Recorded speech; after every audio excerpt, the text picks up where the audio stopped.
No, I think her husband is not doing it. Yeah, because I said the last time she told me that, she said Sonia was not doing it. Yes. All right, good evening. Welcome to the March 5th, 2026 zoning board of adjustment meeting of the Jersey City, of Jersey City. Please join me in salute to the flag. I pledge allegiance to the flag of the United States of America and to the republic for which it stands, one nation, under God, indivisible, with liberty and justice for all. Okay.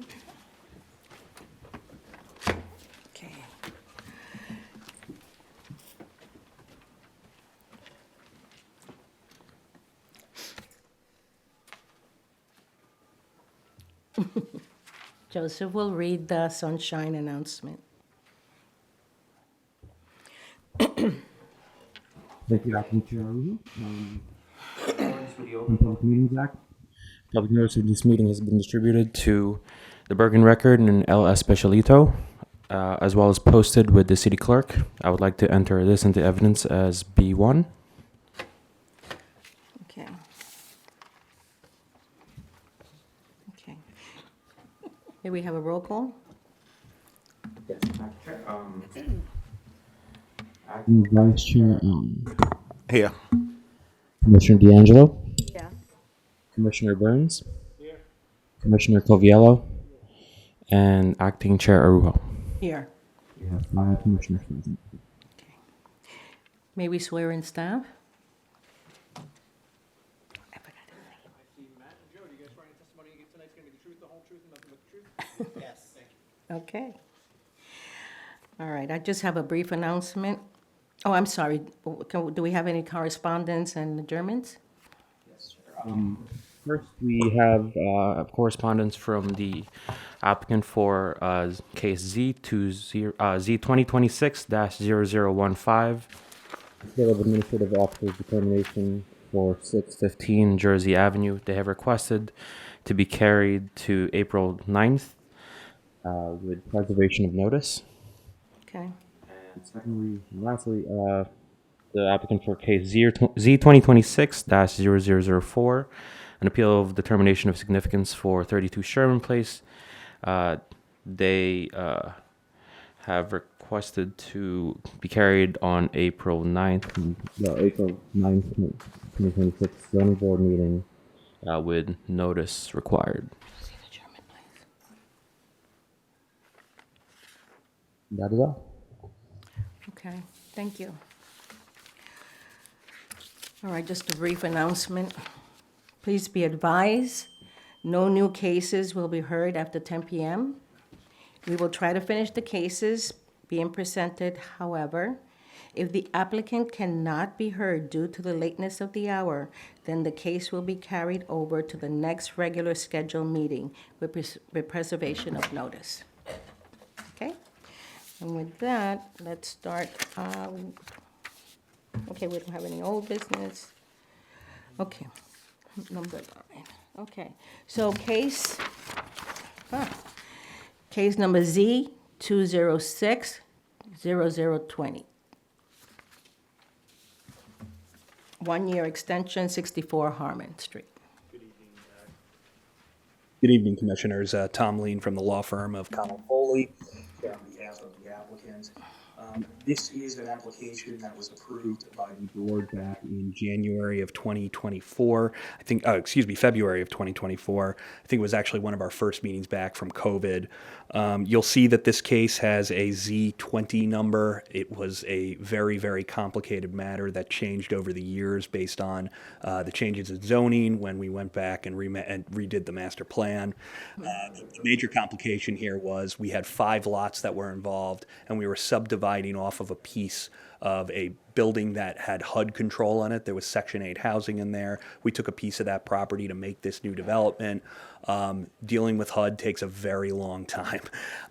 So we got our approval. You guys approved the subdivision. Getting that subdivision perfected took us almost a year. We came back to this board. You actually extended that subdivision approval, but we didn't finally get it recorded until about a year later. So this now has a developer involved with it. They're going in for permitting. We're down for 1 more year so we can get this going now. We've actually created the new lot. Okay, all right. Staff?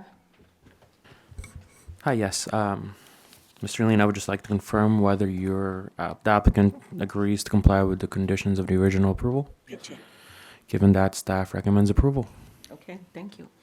May I have a motion? Madam Chair, Madam Acting Chair, I'd like to make a motion to approve case Z2025-0094 as presented to the board this evening. May I have a second? Hold on. Read that again. Oh, well, Z 2026, no, case number 9. Yeah, okay, I apologize. Sorry, Mike. thank you. See, what Benny's on the ball. Madam Chair, I'd like to, wait, Motion. oh, case number 9, you said? Yes, Okay. number 9. Number 9, I'd like to make a motion to approve case Z2026-0020 as presented to the board this evening. Okay. Can I have a second? Second. All right. Acting Vice Chair Allen, Yes. Commissioner D'Angelo, Yes. Commissioner Chaplicki, Yes. Commissioner Burns, Commissioner Coviello, and Acting Chair Arujo. Yes. Motion carries 6-0. Thank you. Okay, and our next case is Z 2025-0082. It's an appeal of administrative officer determination, 68 Stegman Place.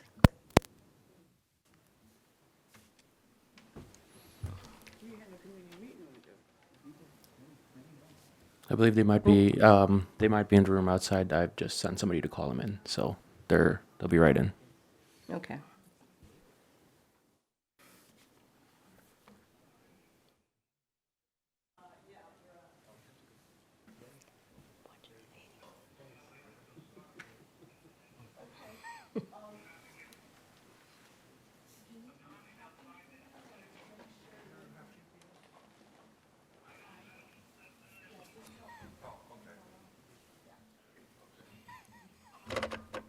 Pressure is about to go up.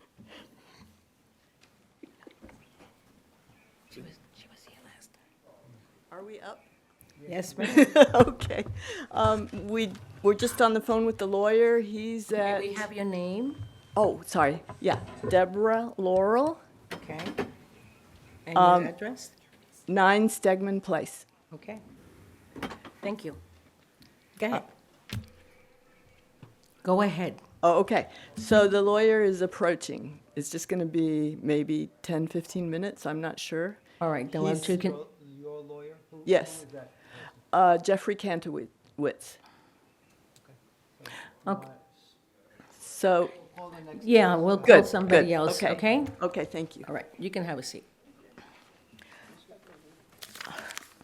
No, somebody has a radio on. Oh, it's It's outside. outside. Yeah, close the door, please. Thank you. All right, and our next case is Z 2023-0024, 2624 Kennedy Boulevard. Mr. Wine, you're up. Good evening, Madam Chair, and Commissioners. I may have to kick this back as my architect is on the way and Okay. should be here in about 5 minutes. So if he's here, and I have the other case as well, and my planner for that is also on the way. So I would say whoever gets here first, let's do that. Then take the seat and we'll go to the next case. Oh, There is no the end next case. case You- is that's also it. mine, and we're waiting on the planner and the architect. So oh my goodness, okay. yeah, Ben, you remember when you were in college? pardon me, Remember when you were in college? If the professor doesn't come in 5 minutes, we all leave? Vinny, you remember when you were in college? I don't. All right, so they're not here, we're leaving. All right, we'll give them a minute. I guess there's nothing for us. Well, maybe we'll do resolution. Do you have any? Ooh, Yes, we have 5 today. What's that? We have 5 resolutions today. okay. All right. I don't have them. You have them? I have them for you.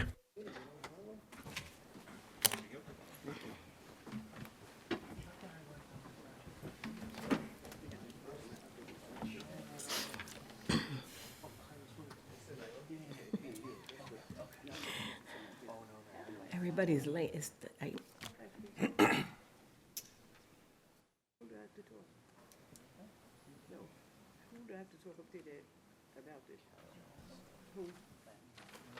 Okay. I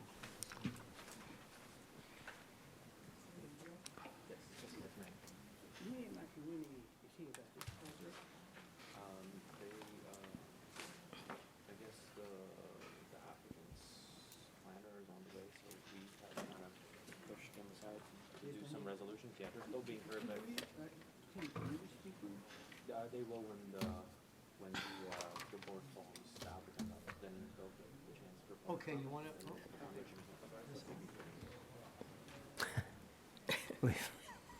All right, let's memorialize some resolutions while we have the time. So the first case, the resolution to be memorialized is case Z2024-0052. The applicant was a 364 Fifth Street LLC.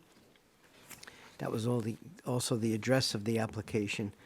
This was heard on May 8th of 2025. It was an application for C variances. Present on May 8th was Chairwoman Coyle, Commissioners Arroyo, Allen, Barron, Boyle, Burns, and Ziblicki. That application was voted 7 in favor, none opposed. All in favor of memorializing that? Aye. Aye. The next resolution to be memorialized was case Z20-2025-0052. It was 364 Fifth Street LLC.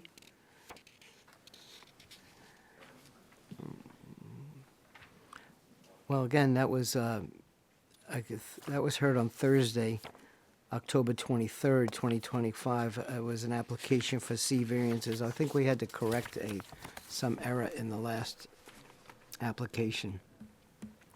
Present on the 23rd of October 2025 was Chairwoman Coyle, Commissioners Arroyo, Barron, Ziblicki, D'Angelo, and Shadid. That passed 6 in favor, none opposed. All in favor of memorializing that? Aye. The next application was heard on November 20th, 2025. It was case Z2024-0001. It was in the matter of SVMS Jersey City LLC. The address was 48 Central Avenue. It was an application for preliminary and final major site plan approval with C and D variances. Present on November 20th were Chairwoman Coyle, Vice Chair Arroyo, and Commissioners Patel, Barron, Burns, Allen, and D'Angelo. That passed 7 in favor, none opposed. All in favor of memorializing that? Aye. And the next one is Z25-0085. That was heard on December 11th, 2025. It was a 1-year extension of a prior approval.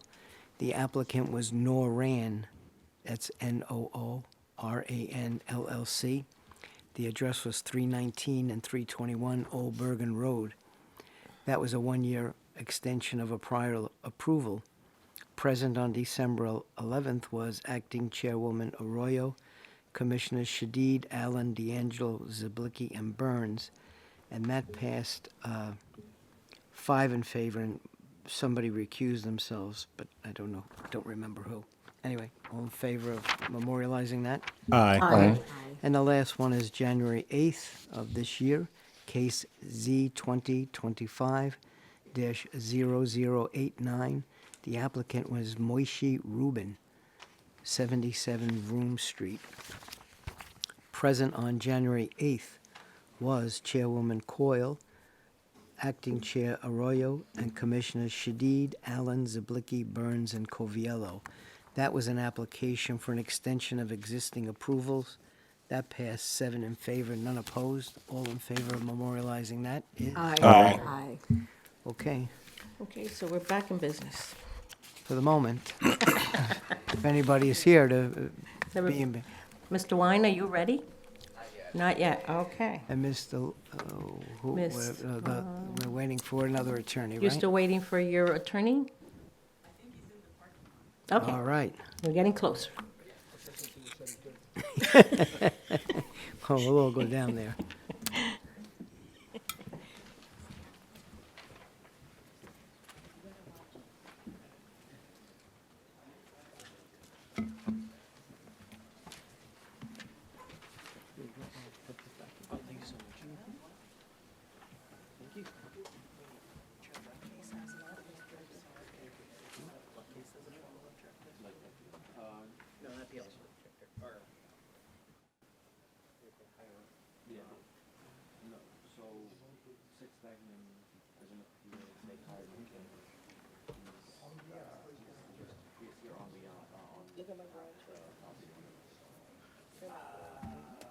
Objecting to the appeal. Correct. Yeah,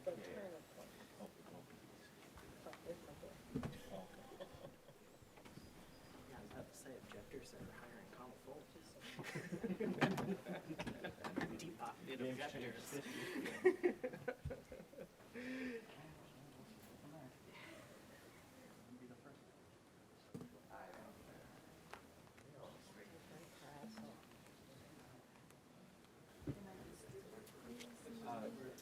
You could just, so for your student, to just show to the board? Yeah, you can provide that. You can provide that to the, well, you can bring it up to the exhibit, and then you'll have that, then you can pass it off to,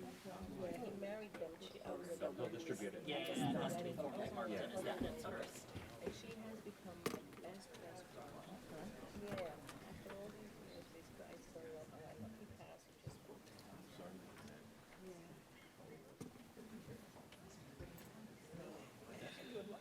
It was interesting because I went to see him, and he was complaining because he was in hospice bed in Delaware. He was complaining because he couldn't sleep next to his wife.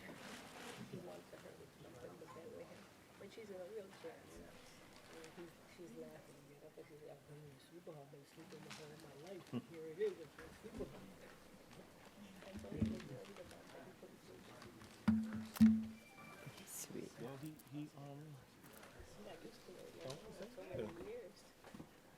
She must have been like what, 17 when she married him. She was in high. She had just finished high school. That's crazy. being married that young. Too, well, just like all that time. Oh, too. yeah, yeah. Not even that young all that time. All that time, so here you are. He has like his grandchildren. Like, his children have children.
Okay. So I have these handouts Okay. for each of them. One of them is on Whatever we want to do. narrow rock.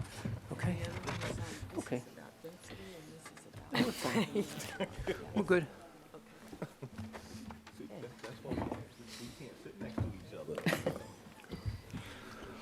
Okay, Thank you so much. not a problem. Okay, so why don't you introduce yourself? Good evening, Madam Chairman, members of the board. My name is Jeffrey Kantowitz. I'm with the law firm of Abe Rappaport, attorney at law, and I represent Mr. Joel Arceo, Ms. Deborah Laurel, and Ms. Crystal Agriopoulos, who are residents in the immediate vicinity of 6 Stegman Place tonight. There is an appeal pending to challenge the administrative approval as of right of zoning in order to erect the building. There are several points of argument that I wish to present to the board. Okay. These are all based on simple, uncontested facts, so you'll be aware of them.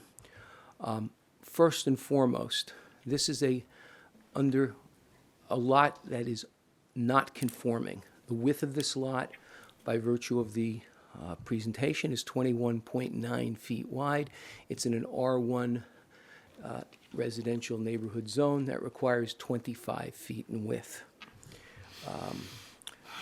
I noticed that the planner's memo, which reviewed this and noted the underside, or the contention that it was an non-conforming lot, and I'll use that term a lot, non-conforming, didn't really address the issue other than to point to a Land Development Ordinance Section 345-60 V6, which allows new construction and additions. I will confess, I couldn't find Section V6. I did find Section V5, which pertains to non-conforming lots and structures, and if you'll bear with me a moment, I will parse that language and make the argument that the determination that this is somehow not applicable is incorrect. Okay. Okay? Now, bear with me a moment.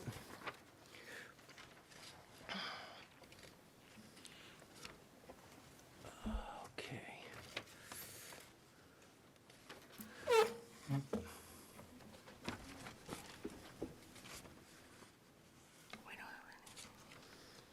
Non-conforming lots. Let me read the section for you, if I may. It's 345, I believe, -60 V5A. Title is non-conforming lots. So we're not talking about a non-conforming use, we're not talking about a non-conforming structure. I'm just simply focusing on the lot. And it reads, any existing lot which does not meet the minimum lot size or a structure which violates any yard requirements may have, and here's the operative language, may have additions to the principal building and or construct an accessory building without an appeal to the Board of Adjustment. That's the language. I didn't write it. I'm reading right out of Jersey City's ordinance. Your governing body wrote those words. So if we just look and apply those words to what we know to be the case, we don't have the proposal is not an addition to a principal building. Why do I say that? Because a principal building, there's no principal building on the lot. A building, by your definition, has to have a roof. There is nothing on that lot. We can all agree, again, another fact that we can all agree, there is no principal building on the lot. So that piece of the language doesn't apply, namely no appeal, and or construct an accessory building. What's being proposed is not an accessory building. Accessory, as you all know, is something which is customarily incidental. You might have a shed that's customarily incidental to a house or some such thing, or a carriage house, some such thing. So as a result, the exemption to be able to construct as of right, which is what the land approval, administrative approval does not apply. And therefore, the applicant must come to this board to seek variance relief. Now, I have to emphasize, I'm not here to argue the merits of a variance. That's not what this is about. This is a 70A appeal of a determination of your administrative officer. I'm not here to say whether if the applicant came and sought a variance, you would grant it or not. You'd certainly listen to all the evidence. You'd listen to any contrary evidence, comments, questions. You'd review the evidence. You'd deliberate and come up with a decision. I'm simply saying that when the extraordinary power vested in an administrative official is exercised to grant a permit, an approval as of right to use property. And I don't deny that there's a substantial property right that the applicant has to develop its property. But when that right comes by way of a determination that's, shall we say, one side. In other words, the applicant comes in, presents his documents, the administrative officer looks at it and says yes or no. It's one-sided. There's no ability in the greatest American tradition to cross-examine it, test it against somebody else challenging it. What I'm simply saying is that has to be correct beyond doubt. And not only is that here not correct beyond doubt, with regard to the language of where non-conforming lots can have construction created, your ordinance only has two provisions. Again, additions to a principal building or construct an accessory building. And I'll be happy to go into the policy, but I have other arguments to make. There are many good policy reasons why that is. And I don't believe that your ordinance has any broad, overarching provision that says you've got an undersized lot, you're good to do anything you want with it as long as you meet the criteria. That's not what's going on here.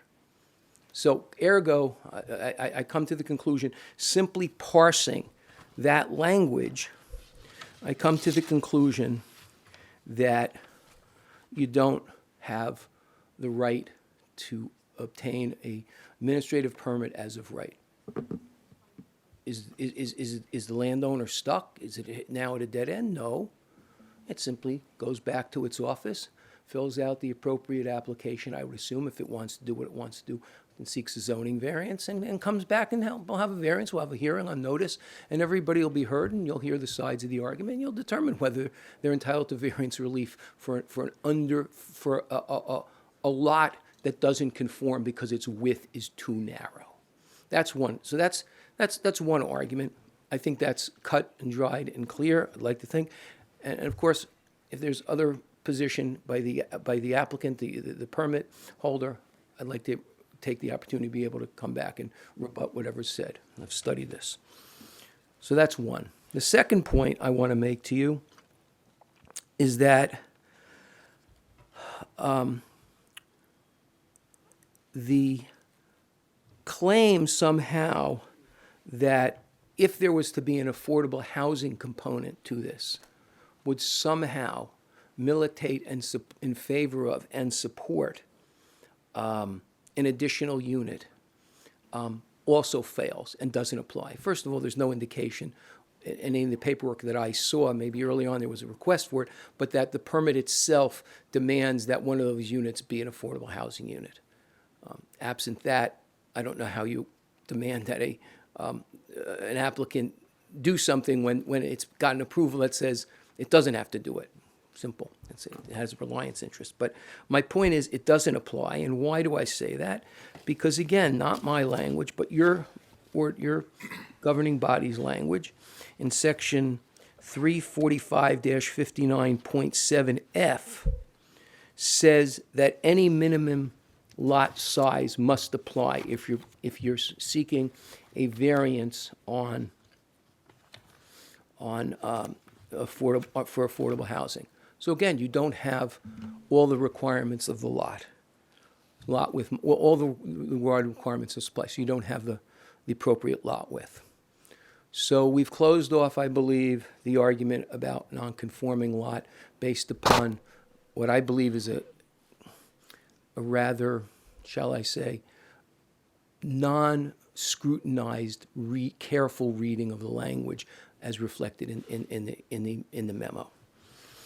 Now let's go on to density, and that's a big issue. Okay? We know what the definition of density is according to your ordinances. The definition of density, and I'll read it out for the record. Density, the permitted number of dwelling units per gross area of land to be developed. Okay, pretty simple. And not surprisingly, it parallels or almost replicates in word fashion what's in the municipal land use law. And as you all know, we've got, on state level, you got the Constitution. Then you have laws. Then you have ordinances. The laws have to be constitutional. The ordinances, at least because the municipal land use law enables towns to pass zoning ordinances, those ordinances must fall within the ambit and within the legal parameters of what the municipal land use law says. You can't write a municipal ordinance that is contrary to what is required and what is called for under the municipal land use, the MLUL, as we know it. So the definition of the MLUL says density, NJSA 40:55D-4.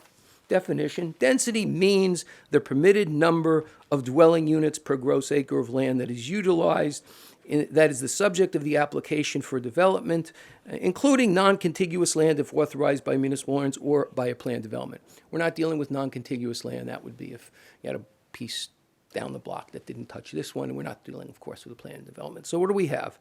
Density means the permitted number of dwelling units per gross area of land.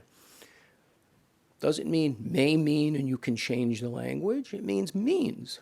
Means is, I think, common sense language. What the words mean is that this is the definition. So your ordinance is identical to the definition of density. Okay, now, follow me if you will. The claim made is that you have a provision under your supplementary regulations that says when you have a fraction and applying a zoning standard, you round up.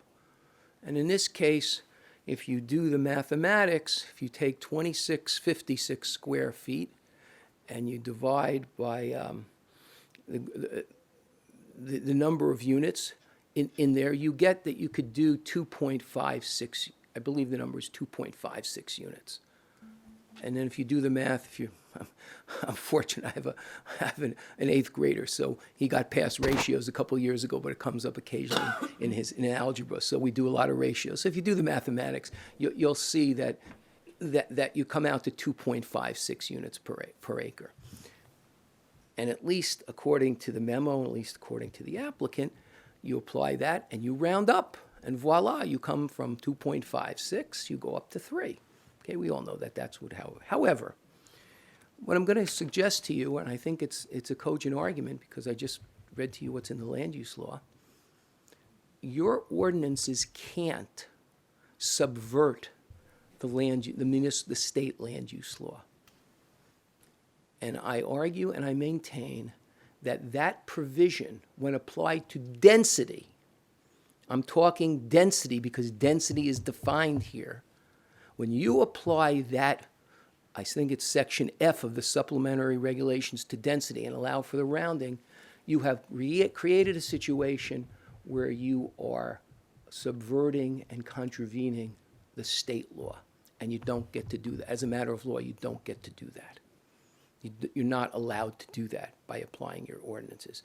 So I don't mean to say this facetiously, but we'd be really happy if the developer wanted to build 2.56 units. If he can show me how you build 0.56 units, go ahead. Obviously, you can't build 0.56 units. It's not known. What are you going to build? Half a bathtub and half a kitchen? So the point is that application of the zoning, if you call it the fraction application, when applied to density, subverts your ordinance and causes it to be contrary to the municipal land use law, state law, and therefore it can't stand when applied to density because you've essentially altered the definition of density through the application of that provision. Now, there's one other thing that's very important to understand when we apply that. A lot of times we get into all the details and the separate. I like to go back to the beginning of the ordinance. What are your purposes? What's the intent? How do you construe the ordinance? And what your ordinances say, and again, I started off by saying these are all undisputed facts, nothing that I'm making up. If you'll bear with me. Your section of the ordinance, section Land Development Ordinance, section 345, sub 1, title, the short form is known as the LDO of Jersey City. 2, the statutory purpose, and it goes through all the purposes of what it's done, much of it replicating or mimicking the land use law.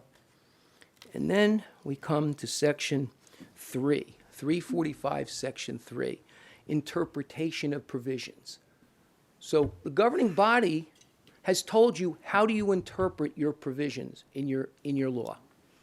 And I quote, "Where the provisions of this chapter impose greater restrictions than those imposed by any other law, ordinance, or resolution, the provisions of this chapter shall control.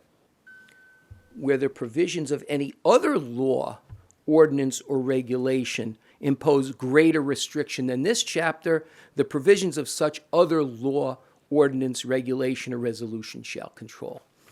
Now, we all know that allowing someone to do more units on a property by rounding up from 2.56 to 3 is not a greater restriction, it's a leniency. We would all agree to that, right? We'd all say, you do the math, you get 2.56 and you bump up to 3, so all of a sudden you've gone from 2 to 3. That's a leniency. On the other hand, where the provisions of any other law, i.e. the municipal land use law, ordinance, or regulation, so they're covering law, state or federal law, ordinance, municipal ordinance, regulation, perhaps there's a state regulation with environmental control and so on and so forth, or resolution, impose a greater restriction than this chapter, the provisions of such law, ordinance, regulation, or resolution shall control. So your ordinance has told you how you should interpret this particular situation. And it says, if a law, in this case the land use law, imposes a greater restriction than the way you would otherwise apply your law. So this is a slightly different argument from the one I made a moment ago. Slightly different because I'm relying on section 345.3. If the land use law imposes a greater restriction than how you would apply this law, your ordinance says apply the one with greater restriction. And there's a policy reason for that too. I'm surmising, but I've done some land use in my career. And many governing bodies feel that they're regulating land, but if there's something that is something they don't cover or something they're suggesting to do but stepping out of bounds and the state law is more restrictive, they want to be more restrictive in terms of controlling and governing the use of land because of how important it is, not only the property owner, and this is something I see in New Jersey all the time, I've seen it in other places, but New Jersey municipalities are very, very concerned about neighbors' property, about citizens' property, whenever adjudicating even an applicant's property. Everybody has property rights. Nobody's property rights rise above somebody else's property rights, and this is what this ordinance does. So as a result, you have yet another basis on which to say, can't apply it to the density here. We're going contrary to what our ordinance tells us how to interpret the ordinance and what to apply in terms of a greater restriction. And again, it hinges on the simple premise, which I think we can all agree, that if you get to build more, it's not a greater restriction. It's a greater restriction if you get to build less. And that's the point. That's the point here. And I should point out that as you, as a board and as your members know, density is a peculiar, I shouldn't say peculiar, density is a D variance. Okay? Your board gets to do D variances. And so density is not just a bulk requirement of, okay, setback is 12 feet and this guy has 11.78 feet. He's looking for 0.2 feet, about 4 inches difference. What are we going to do? Density, all densities, not even a D1 where you have to show particular suitability, but even D4, D5. The test is more stringent for D4, D5 under Coventry Square, under other case law, than it is for simple Cs. So here, where the argument is made that the density exceeds it, you've got that issue. There's another thing going on here, and you're going to be faced with the same thing. And zoning ordinances matter. I didn't check every lot size up and down Stegman Place. But I can tell you this, that if a lot size, when you do the calculation, comes out to 2.56 or 2.57 or 2.82 or 2.61 or 2.51, everybody up and down the block is going to turn what's a single-family block into 3 families and essentially eviscerate the zoning of this lot, of this block, which yet offers yet another, perhaps a little more remote reason as to policy behind what I'm arguing and why I believe it makes sense, not only from a simple, straight reading of the language of the ordinances, but from a policy standpoint. And again, I have to emphasize, the developer, if reversed on the administrative approval, has not dead-ended. I'll be candid, I told my client this, and I've told my client in many instances, if you prevail on an A appeal, developer will come in with a variance application. And in fact, I'll tell you a little further, many times, my experience has been varied over the course of many years in different boards. Many times, the developer will come in with an interpretation, or when faced with this interpretation, will turn around and cojoin it with a variance application, saying, look, my first instance, I want you to interpret something my way. Let's say they didn't get it right on the administrative level. But if you don't interpret it my way on the administrative level, then hear me out on a variance application. Okay, fine. But what we're here for tonight is not the merits of a variance. I don't know what those would be. I can speculate what they would be and what arguments the developer would make. We're simply here on, did the administrative officer make the correct decision, or under the law and under the facts, did the developer err? And we respectfully believe the developer erred, the administrative officer made a mistake, happens, clearly on not demanding that a variance application be filed for the width, lot width, undersized lot width, and for interpreting the density provision because it exceeds the density. And just to summarize, and I'll sit down. If the administrative officer's determination is right, then I regret to tell you the density standard doesn't have much application in a lot of this town.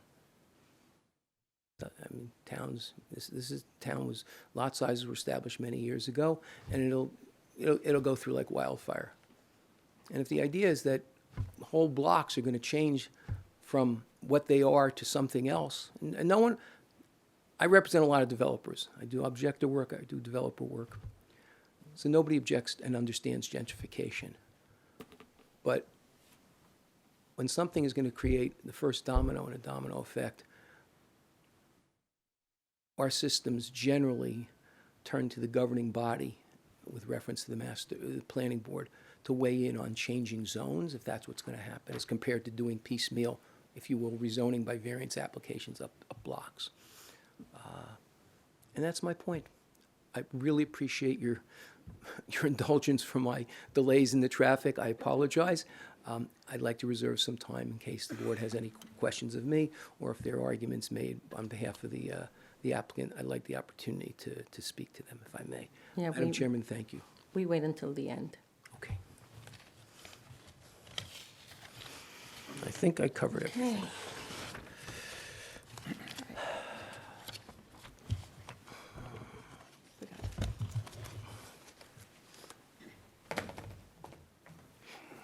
Okay.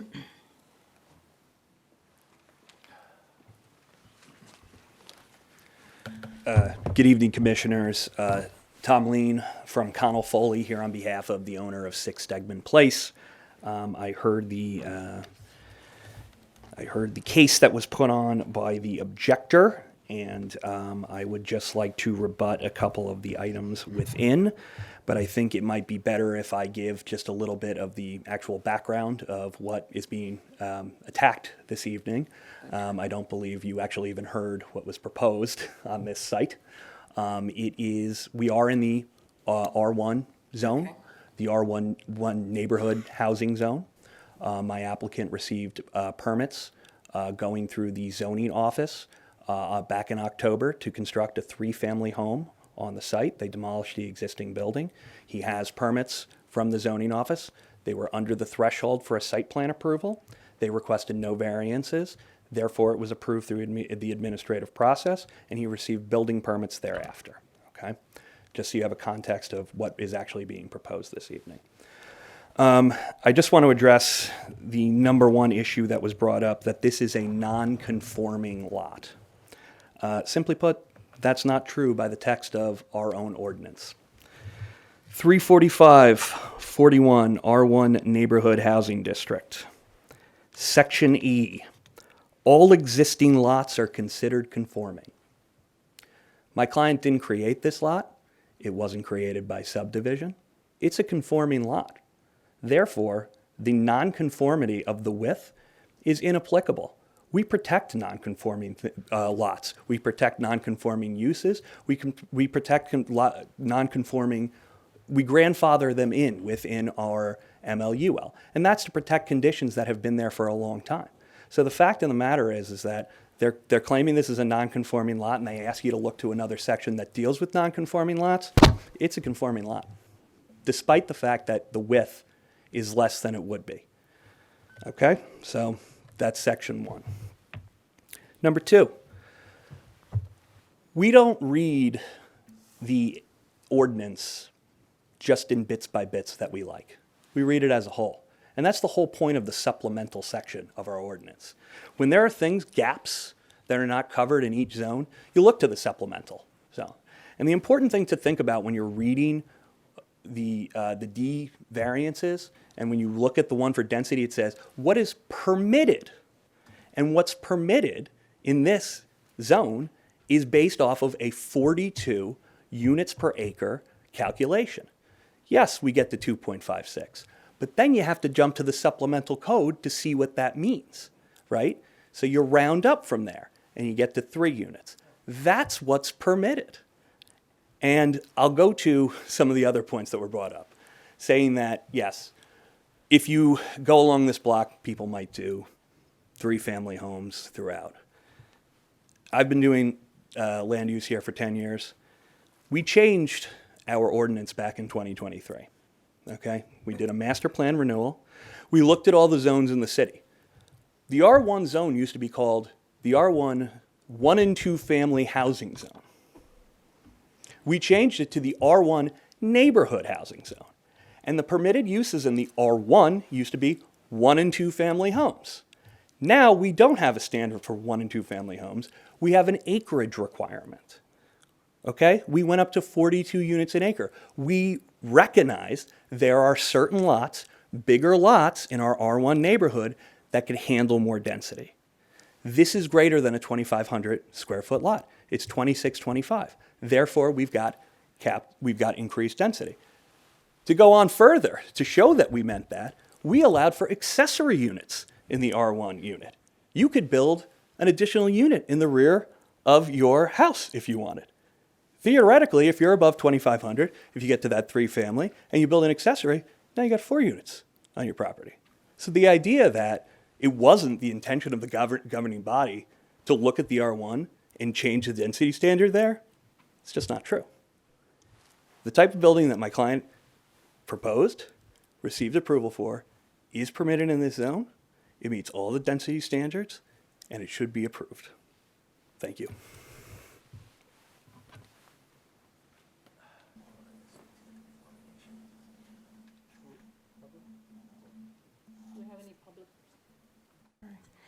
Do we have any comments from the public? What about parking? I'm sorry? How many parking spaces? If you want to speak, you have to come to the podium, please.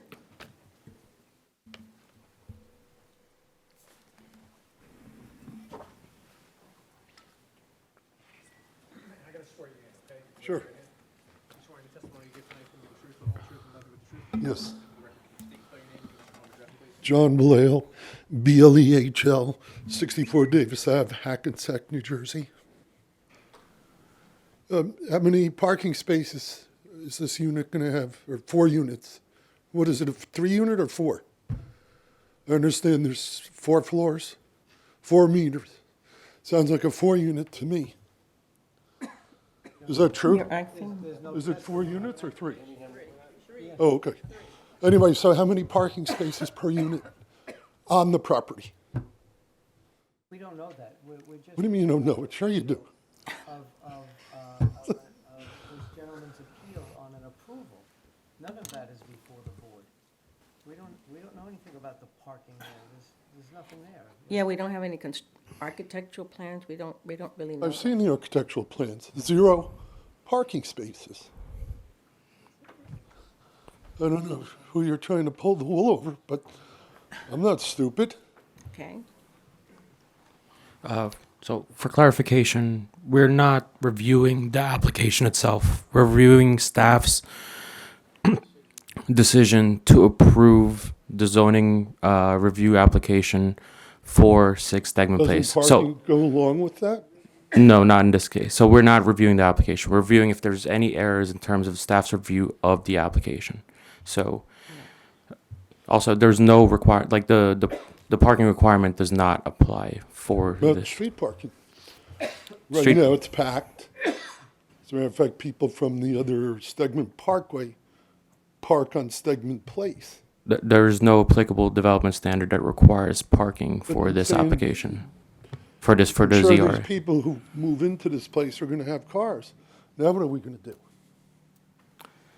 Again, that is not what's in front of us today. We're not reviewing that. And also, the zoning, the land development ordinance already addresses that standard. It doesn't. But It does not require it for this application. I used to live in Montclair, and I wanted to bump my house up, and they say you can't go above 35 feet. What's the limit for Jersey City? It is 35? It's the same. Huh? And what's the plan say? It is within that standard.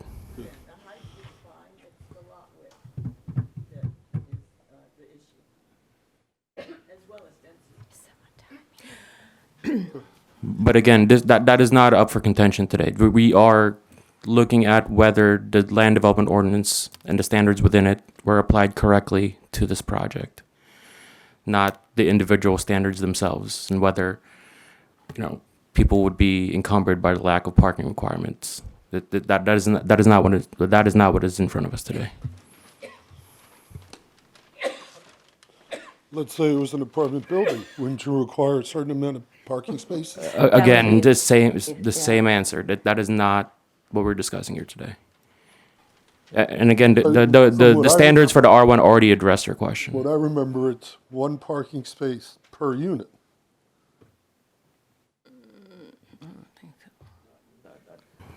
That is not standard.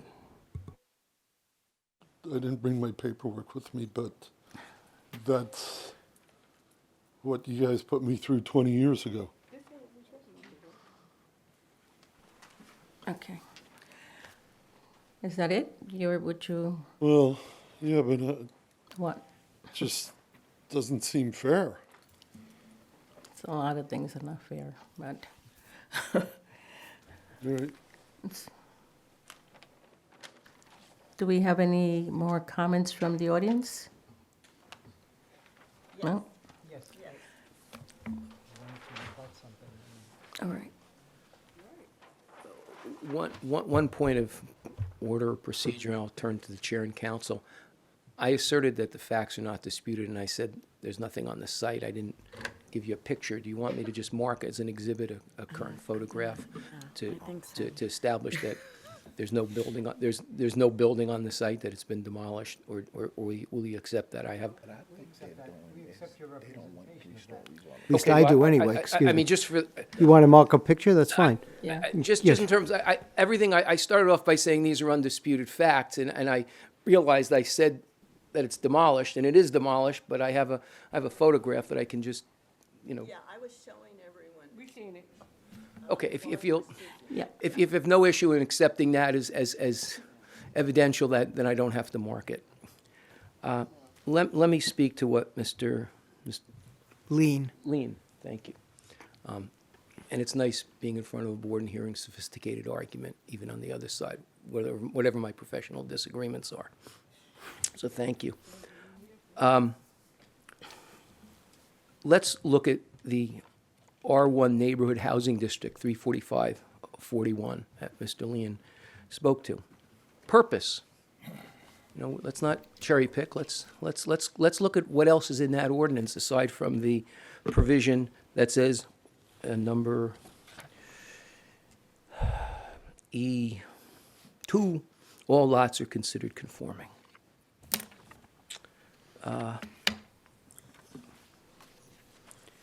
The purpose of this district is to accommodate existing housing, encourage compatible infill, preserve the streetscape, and preserve on-street parking where lot frontage is narrow.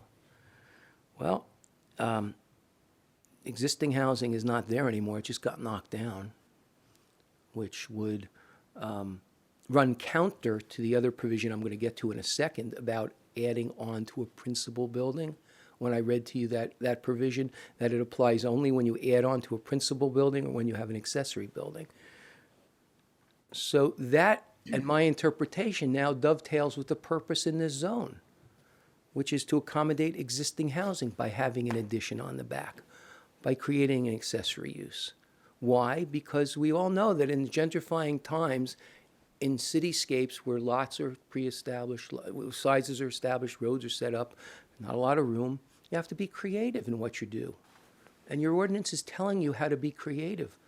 Don't knock down and rebuild, okay? I mean, suburbs have those same issues also. You know, people trying to knock down and build big McMansions on little lots instead of working with it and so forth. The R1 zone impacts every ward. Therefore, it's important that this zone acknowledge and celebrate the culture, physical assets of existing communities and create high-quality, diverse housing types in all neighborhoods. So the purpose of this zone is that. And how do we interpret, and there's a provision in the law called in pari materia. It's a fancy Latin word, at least I understood it to mean. You try to reconcile different sections of an ordinance. So you don't read an ordinance one way and therefore make another piece have no meaning. You try to reconcile them. So yes, all existing lots are considered conforming. That's what the plain law says when it talks about bulk standards. Why? Because if you want, it works perfectly well with why if you want to put on an addition or an accessory building onto a principal building, you don't have to go to the zoning board. Because no one's going to say to you, wait a second, you need a variance. You're undersized and you're going to add to that property. Not only might you go over, you're going to stay within lot coverage standard, but you're an undersized lot. You're too small. So the ordinance meshed that together and said, yes, all existing lots are conforming, so that if I add it on to the back of a building, I don't have to go to the zoning board. If I did something with an accessory building, I don't have to go to the zoning board because I'm not exacerbating a non-conforming condition, because that's what your governing body said. So I point that out to say that argument that Mr. Leon is making proves a wee bit too much and doesn't explain away the other section of the supplementary provision. And I also point out that there was no rebuttal to the interplay of the MLUL definition of density and your ordinance of density and the general provision I read earlier about how you're supposed to interpret laws that are more restrictive versus laws that are less restrictive. And as I said, we'd ask you to reverse the approval. This is not the death knell for the developer. It can come right back in, and I'm sure if the decision is one to reverse, the developer will come in with an application and seek appropriate variance relief for whatever it needs to do in order to pursue a three-unit house, and then you'll have a hearing, and you'll hear both sides. I'm happy to answer if the board has any other thoughts or questions on something like this. Give us a minute. Sure. Okay, does the board have any questions? Did you want to speak? Yes. Oh, you didn't say so before. But that's okay. I mean, if you want to say something, go ahead.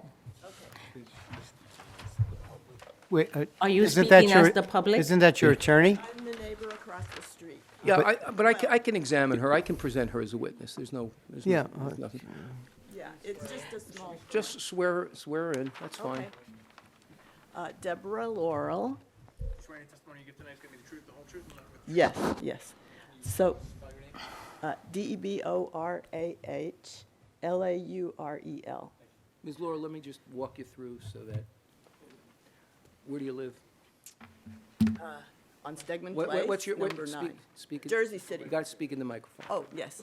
Jersey City, 9 On the other one. Stegman Place. On the, And just so everybody's Hi, clear- just to the board, just to clarify, she would be considered a member of the public and not part of the Yes, Mr. applicant's Lee. party. I'm going to object to this. This is not part of his case in principle. She's a member of the public. She should be limited to 3 minutes, and it should not be part of Okay, That's correct. you know what? It's fine. Go ahead. okay, 3 minutes is fine. Okay. As a Jersey City resident who is very concerned about the neighborhood, when we started working with Jeffrey and really diving into the details, it became evident that just reading the text, if someone, who's a layman, sees the text and it says clearly 42 units per acre are permitted, and they believe it. They understand what that means. But then when you have this supplemental, it skews everything. And I started to look at the table that the zoning,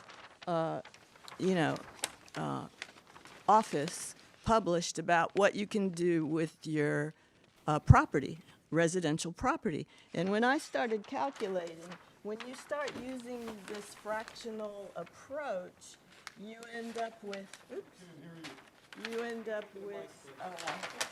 Please speak into the microphone, please.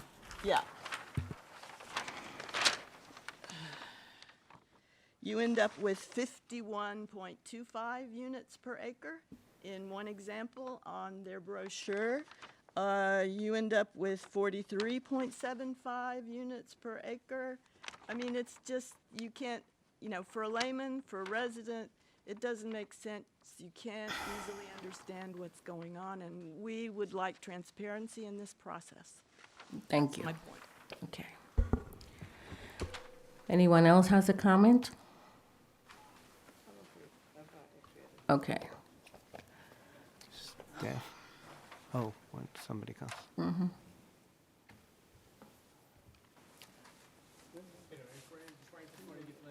I do. Yes. Jennifer, Jennifer, last name Lau-Guilas. 20 Stegman Place, Jersey City, New Jersey, 07305. Hi, Commissioners. I'm Jennifer. I've been in Jersey City almost 40 years. When my husband and I, before we got married, we were looking for a home. And we looked at many places, and this block is a cul-de-sac. I don't know if you're aware, it's a cul-de-sac. And what brought us to it was just like a beautiful tree-lined cul-de-sac. Small, cozy, comfy, and, looks like a place you want to bring up your children. So I've been there nearly 17 years now. And, before getting married, having my 3 children. And seeing like a place like that, this person saying, the owner's representative is saying it's like they're being attacked, but I feel like it's the opposite, that our neighborhood's getting attacked because I feel like it's like you're breaking down the way it looks, and not just the way it looks, but just the feel when you go into this cul-de-sac. And he did mention that there is 2-family, 3-family homes in the Stegman Parkway area, but that's the wider Boulevard Street. We're talking about this cul-de-sac, this small little cul-de-sac. You're gonna build everyone's 1 family, you're gonna have 3 families. It's 3 families more than what everybody has. So it's taking up not only what people are concerned about parking, but it's just the whole cul-de-sac, the whole look of it, the whole vision of how it is going to be affected. So I understand, it's about making money and about all the numbers you guys were talking about. I'm not familiar with just if it was a 2-family home might be acceptable, but 3-family is very uncommon around our blocks. A Parkway, yes, there is a few, but 3-family on our block or even the blocks next to us, there's none of our cul-de-sacs have a 3-family. And I would just like to ask for your consideration for this appeal and to look into that, because we do have young children and families that look for a home. 1 minute their remaining. forever home. That's it. Yeah, thank you. Thank you so much. Anyone else? No. Anyone else? We're good? Okay. Close the public. All right, so we're closing the public portion. Staff? No, the board, does the board have any comments? Does the staff or anybody saying anything else? I don't know, Are you we want saying the anything? staff to say Because something maybe first? I Okay. don't have to ask if it's said. No, okay, okay. Barney has. Yeah, otherwise I'll just ask it if it's not addressed. Sure. Yeah, sir. Thank you. So I am the staff member who reviewed the zoning review application that was submitted for 6 Degman Place. I reviewed it against the land development ordinance and the applicable standards of the R1 and the supplemental standards in section 345-60. And in reading and then taking into arguments from the appellant and the owner's representation. So essentially, in looking at the review, it appears that the zoning staff member who reviewed it followed all applicable development standards in regards to the property. So, I mean, let's take it argument by argument, the density. They're saying that the rounding off so essentially 42 units per acre. You extrapolate that in a lot that's 2,600 square feet in size. You get about 2.56 acres. This would be very common in lots all over the city. When you extrapolate them under density standards, very few of them would come out with an even number. So standard in the supplemental that requires staff to it states that when a numerical calculation of zoning standards for a particular lot results in a fractional number, such number shall be rounded down to the next whole number for fractions less than 5 and rounded up for fraction 5 or above. It exists in the code. It must be applied, and in this case, the zoning analyst who reviewed this project applied it correctly. And in regards to the non-conforming width of the lot of 21 feet, Mr. Lean was correct in pointing out that all existing lots are conforming, and it allows for the development of that lot, as long as that development does not exacerbate the nonconformity of that standard, in which case it did not. The lot size remained the same. All the bulk standards of the proposed housing, of the proposed multifamily residential structure were followed correctly, and in staff's review, that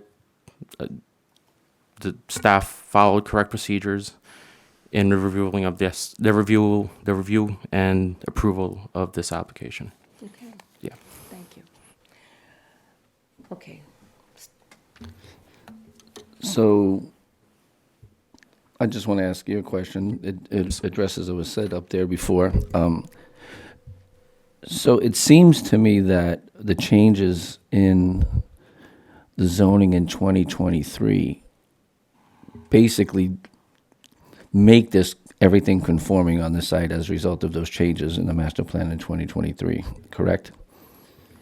Yes, that would be correct. I will say I did not work for the city prior to that, before that time, so I don't know what the code looked like before then, but as it is now, Yeah. in the review of this project, And it was applied but correctly. it seems like obviously we're doing our making our decisions and everything else based upon the most recently passed master plan, which was 2023.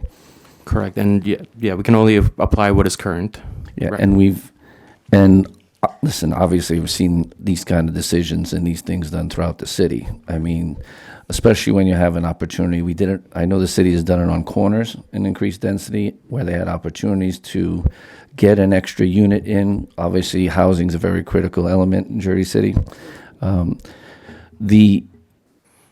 Even though we have no plan, it's kind of hard to really think about it without seeing something. But obviously, that's not this point. What's the decision being made now is it's basically staff, in your case, making the decisions to follow this plan along in the construction and whatever they submit being within the confounds of everything that's permitted under zoning, et cetera, as opposed to coming to the board.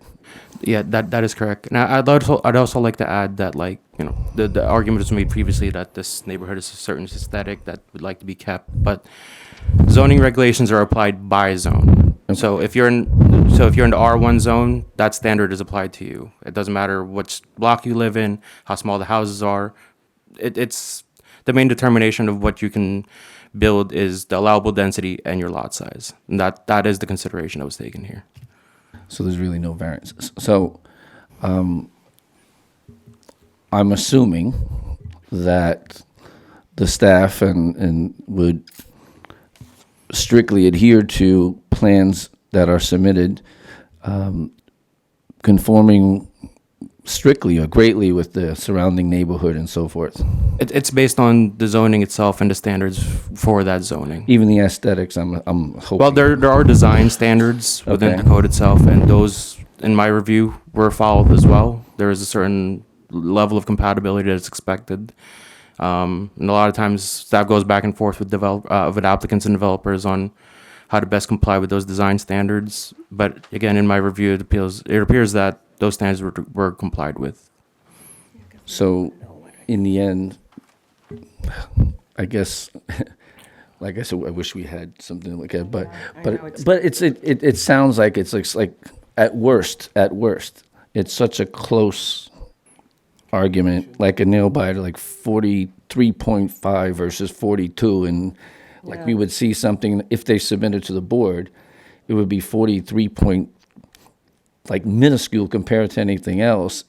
And on the normal circumstances, as long as everything was in compliance and so forth, we would probably, I'm assuming, because we haven't seen anything, that would be something that you guys will also promote if that was the case. But obviously, you're saying at this point that it is all within, it all does conform to what's necessary. Right, and we have a standard telling us to round up, like to round off specifically. It would be, to ignore that standard would be to apply it incorrectly.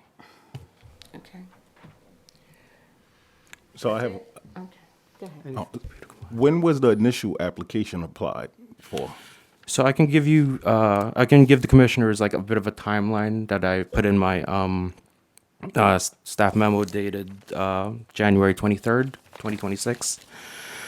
So timeline reads, July 10, 2025, a demo application, case number CNST-25-3187 for the internal demolition of for two-story dwelling was submitted.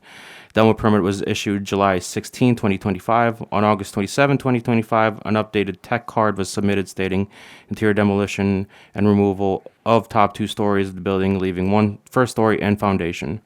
No action was taken by construction code. Then on August 16, 2025, construction permit application case number CNST-25-3711 for a proposed new three-family dwelling was submitted. A hold was placed on August 20th, 2025, requiring zoning approval. Permit updated October 24, 2025, after zoning approved. Permit issued on October 28, 2025.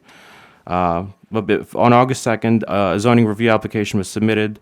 The application included a letter of intent dated July 31st, 2025, stating demolition of existing 2.5-story structure except cellar space and proposed new construction of a 3-story, 3-family dwelling with use of affordable housing overlay. The original plan submitted showed removal of entire structure above foundation. A hold was added by historic preservation staff stating building demolished without permits, building demolition not reviewed by HPC prior to demolition, ZRA was denied August 30th, 2025. August 22nd, 2025, a construction code case citation was issued, case number code 2508-1967, stating construction had exceeded scope of working permit. Applicant had provided instructions, resubmit application as new construction with a compliance due date of September 15, 2025. Then the applicant complies by submitting a building permit B-25-1887 for the demolition of a 2-story house. As part of the review, historic preservation staff completed its 45-day review by November 11th, 2025, and the building division approved shortly after on November 20th, 2025. Although there was no building, the historic preservation report deemed that the previous building as not possessing historical significance or integrity that prevents its demolition. nor is it listed in the Historic Preservation Master Plan. And then September 29, 2025, the zoning review application, the one being appealed today, ZRA-2025-01314, was submitted for a new three-family house. Like the previously mentioned ZRA, the submitted letter of intent states that the project proposes the demolition of an existing 2.5-story structure, except cellar space, and proposed new construction of a three-story, family dwelling with the use of the affordable housing overlay. Despite the letter of intent statement, the application does not utilize the affordable housing overlay, but stays within the maximum allowable density of 42 units per acre, as I explained before with the rounding up and the usage of that standard. The ZRA was ultimately approved on October 22nd, 2025. And then on October 27, 2025, the zoning officer sent out approved plans to the neighbors of the subject property. An appeal was then submitted on November 3rd, 2025. So they started out with keeping the first floor and then adding on to the existing structure. The initial application was that, and then ultimately the cellar was the only one that's left, as you can see in the pictures that were provided. Yes. Okay. Anyone else? No, the I'm sorry, we public is closed the closed. public. Public portion. comment is closed, sir. Yeah, right now it's just the commissioners. Thank you so much. All right, I have a question. So how many, I'd just like to know, how many units were there before, you said? 2.5? It was a 2.5-story, but only one unit. One family. One family. Family, and it's 2.5? Correct. So then we're talking about 3. We're Now going to it's 3, yes. Okay.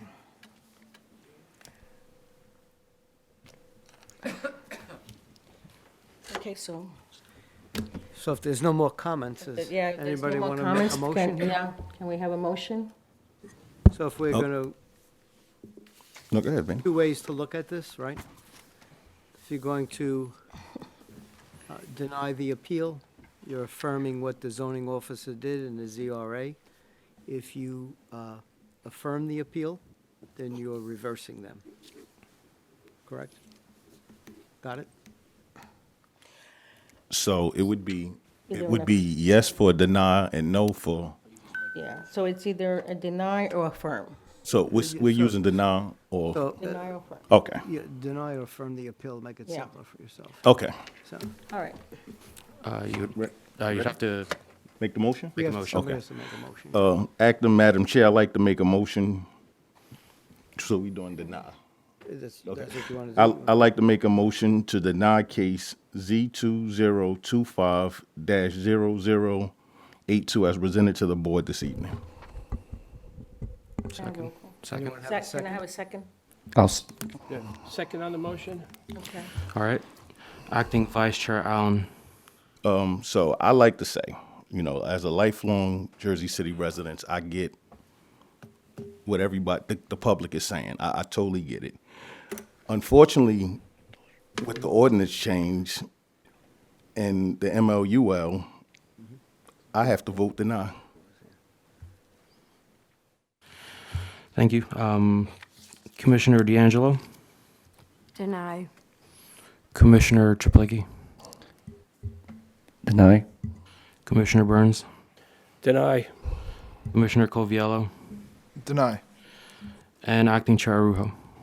Yeah, I feel the same. I understand what you're saying, and I know sometimes when we want to keep our neighborhoods the same way, unfortunately, people buy houses and they invest in their property and invest their money, and sometimes they want to do something more with their property. So I would have to say it's denied. All right. Appeal denied 6-0.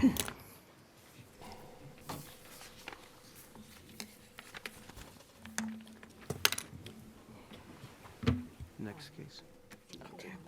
All right, we're going to take a 5-minute break. I felt so bad.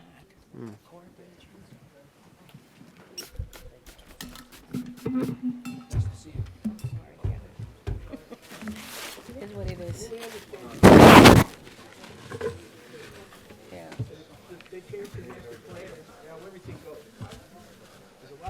stick in places that shouldn't be there. Absolutely. But like I said, it's like people buy property, they put invest in their money, they want to make the most out of it, you know what I mean? got you. Someone asked to sanitize. I got you. Fair. Well, I always wonder, I always find, we've had so many cases where, we had this case last time with this, the whole neighborhood. Because they had to use this property, this piece of land to plant trees and vegetables and they didn't want the guy to build. And we looked at them and they said, oh, but this is the greenery. You should have put the property here. My dog wants to Put all your money together and buy that piece of I'm land. not. And then you would have It's had your he's garden. he's kind of like a You know? mix of What like are we a. supposed I to can show you a say? photo. He's No, like you an. can't. It's like a kind of like a. He's like Invested a the money, French but you shepherd. can't build. He's got like a long, thick coat. Wasn't that just to No. for them to move forward? Oh my God! It was more of approving what he said, and he said that the law says that you can build. Yeah. So like, they have another chance to, if like, They can appeal, because but they have remember, to. they appeal already. I think they've done this a couple of times. Yeah. Don't they now? The next step for him is to come back with like the architect and like That's what my niece show us like the building that's being built. I have the strange feeling they already did that. I don't know. Yeah, No, no, I yeah. don't I get rid of remember, most but of them, apparently but they that one, did that one's that. got sentimental That's why they were value. citing the other thing. I know. I don't know if they're gonna come back. You should see my. I got that shit everywhere. It's hard, and you feel bad for these people because it's their neighborhood. Yeah, no, I feel like, but But what are you gonna do? you It's like- can't. Let me tell you something. In my house, where I that's correct. Tom, is this your stuff?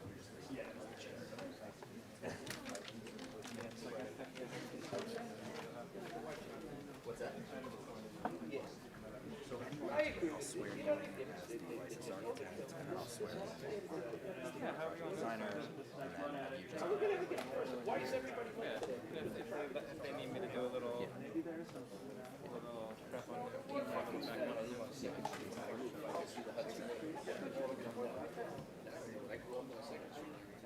My view is, I just grew up on Garfield Avenue, I've still got my view. Because you're so far Until the trees grow in. Because you're so No, far the back. cemetery's Because you're there. so far The cemetery, they're never building there.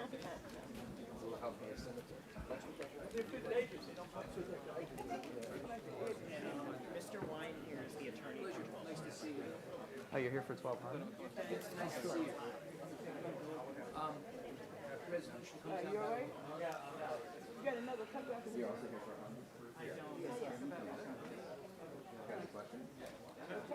In my backyard, ain't no question. You're on I'm on Randall, right behind it.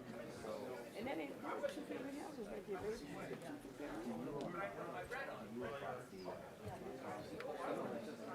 Yeah. No, I'm on Randall. My backyard is backyard to that two family house. I've been there 40 years. Where you did it? Anybody call me? Who you did it with? You didn't get in touch with me. I'm my next student. My name is Laverne Webb.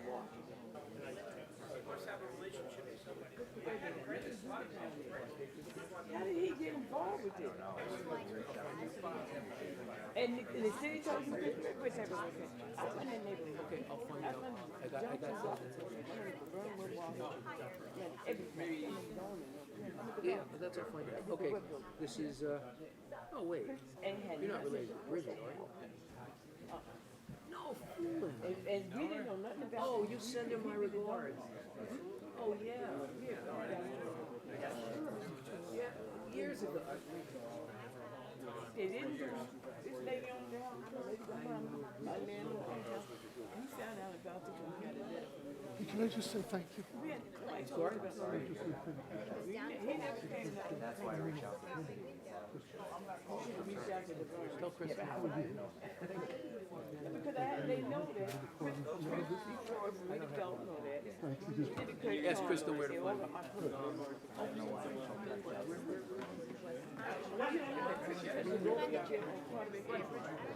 Yeah, or Arlington. He had nothing to do with them. We had, there were probably 15 or 20 people on that community. David from there. She wasn't on there. She wasn't. I mean, the Christian resident involved with better a community met that property. She goes, and all she got was a certified letter. We lived up in. This the lawyer for the marriage. We up here. So, I mean, that's the proposal after we met with the community. Because that's not the community you didn't meet there. Who was the people you met with? Where they did that? I don't remember the address. That's what I'm trying to tell you. You didn't meet with the real homeowners. Don't take it out on me. I'm not telling you, I'm telling you, I'm really on you. They said they wanted to prioritize parking. So they said on your ground floor, how many parking spaces do you park? So I said, we could have the architect come in and 11 spaces. And they said, And that's two family houses, one family house. That's two one family houses, it's 12 and 14. yeah, correct, yeah. One family houses, two. 12-14 and 16. Yeah, it's two houses. And you got time, how many you trying to get to the car? Yeah, 14. And how many parking spaces? Tell her I asked about it, hope everything is well with her. I hope all is well with her. 14. I wish you guys had come on time. You didn't have a community. That man doesn't live in my community. That you all reached out to them at the city hall and all that. Man, ain't no zoning or nothing. That's not fair to her. I've been in that house. She had 50 years. I've been in it for. That's my Tell her I'm doing great. I hope They she's live doing across the street. My neighbor next door, he was I sick. gotta wonder why they said reach out to Chris and he'll assemble the Hi. I'm Gary. I was your driver. You what? I was your driver. You were the one that told me how to get there. Yeah, Okay, yeah, you did yeah. a great job. Exactly where I needed to go. I appreciate it. I have a condo down the street. I need maybe a attorney condo. To do what? For the owner, not for the association. You, as an owner? Yeah. Call Chris Lee at Greenback. Did you receive the email? I did, but I'm The Sherwood, what is it called? The Sherwood Claremont Neighborhood Association. No, that's too soft. I'll write it down. Okay.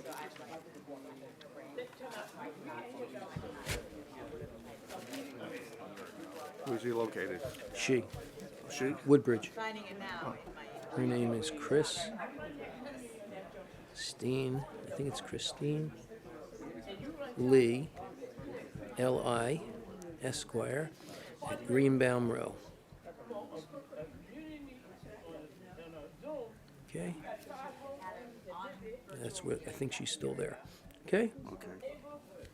And that's in Woodbridge. All right? I could recommend. Tell you. You can tell her you saw me and you were looking for somebody. You have a card? I didn't bring one. Sorry. Okay, Chief, put your name on there, so. I have it.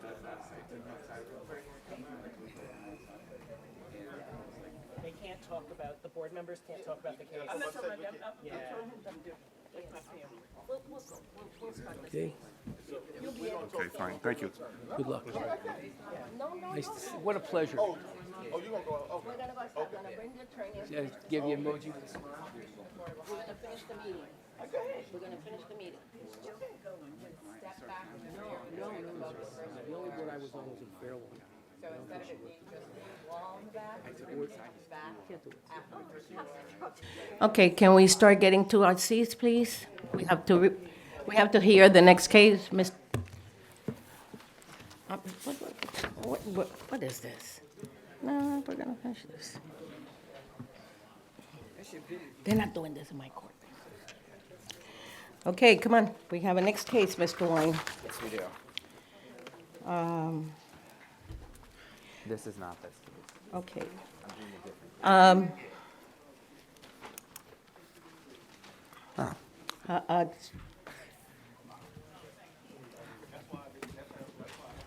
case. Can you tell Jeffrey to come on in? Yeah.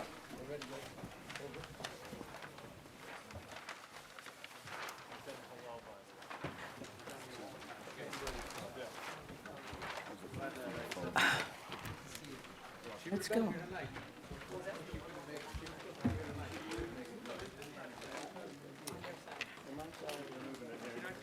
Can we finish this? Are you with the board? Come on, Vinny. You talked to Monica lately? No, She fell down in the snow. Get out, really? Yeah, she cracked a couple of ribs and everything about 3 weeks ago. Where's Jeffrey? He's inside having a powwow. Yeah. I'll resend it.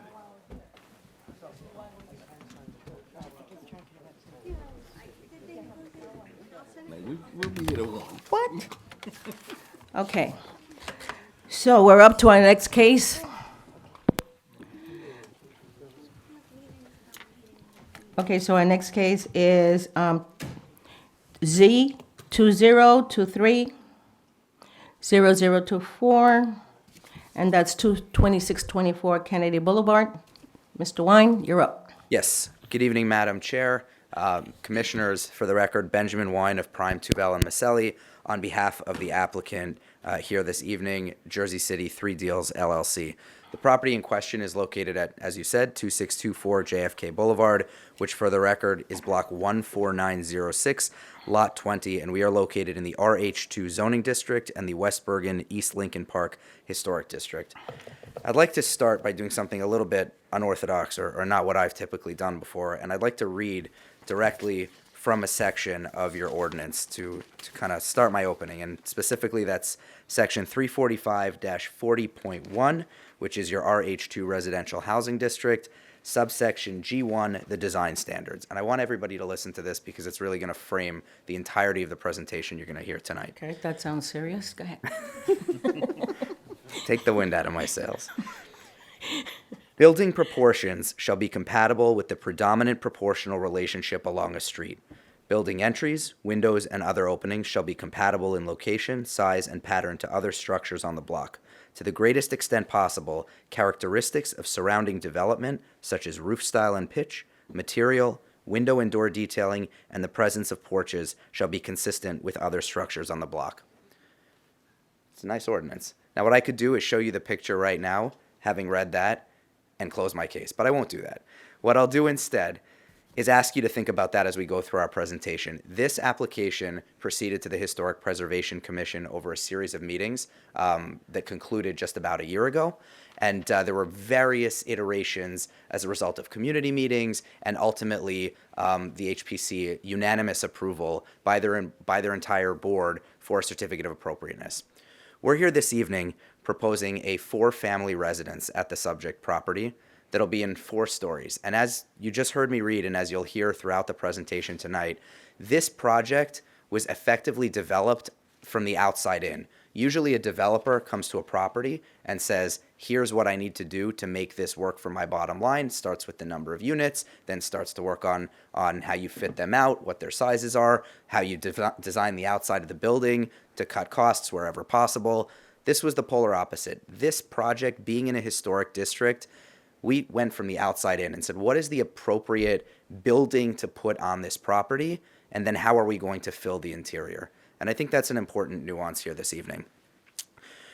Ultimately, we started this journey with the same 4 stories, actually about 1.5 feet taller. So we've dropped it by about 1.5 feet throughout those meetings. And we also started at a 6-unit proposal, originally actually even 7 before we presented to the community, and dropped it down to 4.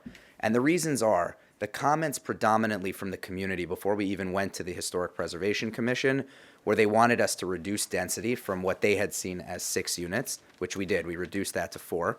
They also wanted us to really, really hone in on the architectural significance of this historic district, which I believe we did, and I hope you'll agree, as did the HPC.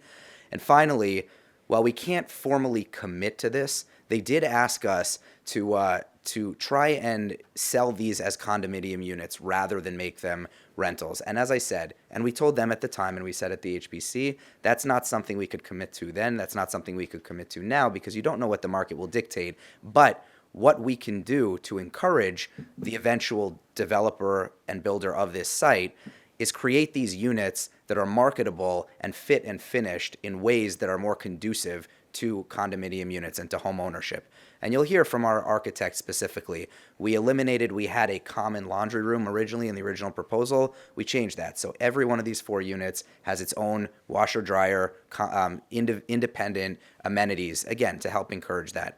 We also, as I said, we reduced the unit count from 6 to 4. That wasn't just a density reduction. That actually allowed us to combine the two middle floors, in which were 2 units each, into 1 unit each. Again, promoting larger units, which are more attractive to families and people who are looking to buy into a community. So again, while that is not something that's within the purview of a zoning board, our goal with making those changes was to create a building that's desirable both from an aesthetic perspective and also from a future resident perspective to again, promote home ownership if that's ultimately what is chosen for this property. We do have a couple of variances that we're seeking this evening, and the reason we're before this board is for the 2 D variances. One is the D5 for density, where based on the lot size here, 2 units are permitted, and we are proposing 4 units. Before we even get to that, and ordinarily, our planner would testify to that first. She's going to testify to that second because more importantly, as I said from the beginning, building from the outside in, we have the height variance, the D6 height variance. And as I read that standard, and I won't read it in its entirety again, but just to highlight to the greatest extent possible, characteristics of surrounding development such as roof style and pitch, material, window, and door detailing, and the presence of porches shall be consistent with other structures, and building proportions shall be compatible with the predominant proportional relationship along a street. We did this, we designed it exactly the height on purpose. This was not an attempt to create 4 stories for the sake of 4 stories. This was an attempt to align this building, but in height, in mass, in style, with the rest of the historic block front along Kennedy Boulevard. And finally, we have a couple of C variances for the front and rear yard setback. And I want to highlight the fact that we are compliant with the coverage, we're over compliant with the side yard setbacks. Proportionality, you heard me say it before, you'll hear many of us say it again throughout this presentation. The goal here was to figure out what is the right footprint, and given the unique shape of the lot, as you can already see on the screen and as will be explained in more detail, how do we get to compliance with that 75%? We could build a 10-foot deep building on one side because we only have 30 feet, and to comply with the front and rear yard setback, it would be a 10-foot deep building. But that doesn't really serve any purpose. It would be a weird shape that we'd have to come up with.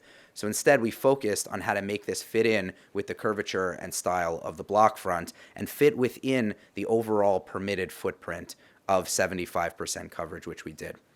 So with that, I intend to call 2 witnesses this evening. I have, actually our first witness is kind of a duo, which I'll get to, but I have our project architect, who is Martin Moreno, on this side over here, and I'm going to have Jeff Lewis, the licensed architect, sworn in. Martin can testify, and then we'll have Jeff confirm that his testimony meets all architectural standards. And then my second witness is Carolyn Worstel, our project planner, who will walk through the relief and the overall project's compatibility, as I had just alluded to. So, Madam Chair, unless you have any questions of me, I'm happy to proceed with my first witness. Thank you.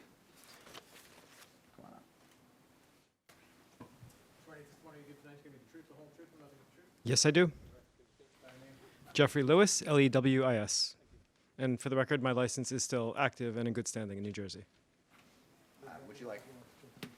Okay, so Jeff, I just want to ask you, because Martin will be testifying, will you agree at the conclusion of Martin's testimony to confirm or deny that his testimony is accurate and meets all applicable architectural standards? Yes. All right, thank you. Martin, come on up, and you can take the podium. Thank you. Do I have to swear in? Yes. You swear any testimony you give tonight is going to be the truth, the whole truth, nothing but the truth? I do. For the record, can you state spell your name? Martin Moreno. Last name is Moreno. Mm-hmm.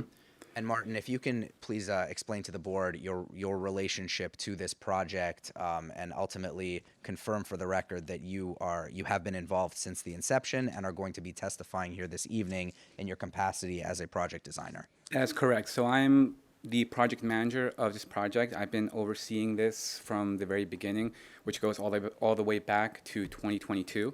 As Mr. Wine said, we've had a series of community meetings, historic HPC meetings to get this product to where it is now. And in that whole time span, I've been overseeing the project. Okay, thank you. So unless there's any objection from the board, I would like to submit Mr. Moreno and have him be qualified to speak in his capacity. As a project manager? Yes. Thank you. So Martin, what I'm going to ask you also to do, given that I know you also have some renderings and I think even a short video, if I recall correctly, I think it's just easiest for the board if we mark things into evidence as we go. So if you can confirm this is the site plan package, and unless Mr. LaPaglia has objection, we can call it A1. Yes, this is the latest package that was approved by HPC. Okay. Unanimous approved, I should say. Why not? But Thank you. So Martin, please go ahead and walk the board through the project. Okay, so just to, actually for starters, thank you all so much for your time this evening. To reiterate, my name is Martin Moreno. I am the project manager overseeing this project, speaking on behalf of T. Laporte Architect PC for our project here at 2624 John F. Kennedy Boulevard. To start at the very beginning of the project, I'm going to go over the cover page and re-emphasize what Mr. Wine said in his opening statement. According to the design standards of the RH2 housing zone district, we allowed those design standards to really essentially breathe life into this project. We, as he stated before, we essentially designed from the outside in. We allowed the neighboring buildings, some of the adjacent properties to really determine the overall massing and envelope of this building. And as a result, once we concluded that massing, we then applied that to see what units would work best for that massing that was a result of the neighboring buildings. So to start off on our cover page, we have a general rendering, an exterior rendering of our project. I will get more into detail of the overall design, the materials, the brick, the siding, the decisions that went behind it. As I said, we had many iterations of this project that went back and forth with HPC until we ultimately decided and landed on this overall look and design. So as stated before, it is a 3-story building over a basement consisting of 4 units. Each unit was designed to serve more as a marketable unit for condos, for families to essentially come and buy them for long-term stay rather than rentals or anything of that nature. The first floor unit that's on the basement is an ADA compliant unit, so that is something that we propose on this project. And then the units above are just your standard 2 and 3 bedroom units. So moving on our cover page, we have a rendering. On the bottom left-hand corner, we do have a aerial view of the site, as well as a site photo from the street. This is a very irregular lot that I'm going to get more into detail, but something that I want to sort of emphasize before I move on to the next page and move on to our zoning analysis is that part of our neighbors, part of their yards, part of the features of their yards, whether it's a stone wall, fence, things like that, bleed into the public right-of-way. So with that information in mind, I want to move on to our next page, which is our zoning analysis. Oh, excuse me. So on the top left-hand corner, the existing site plan, as you see here, you can't see my cursor. Oh, you can see my cursor. Okay.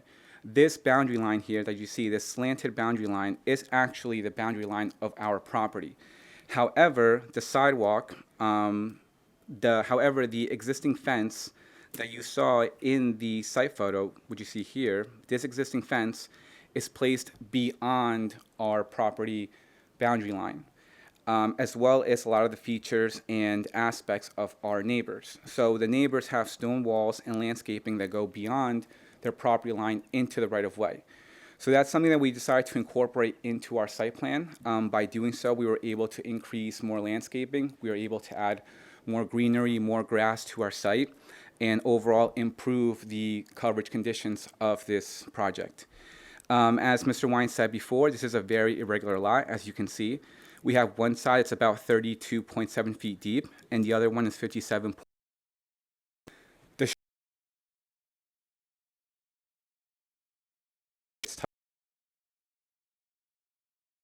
With those parameters, which is why we are going for which is why we are requesting both a front and rear yard setback.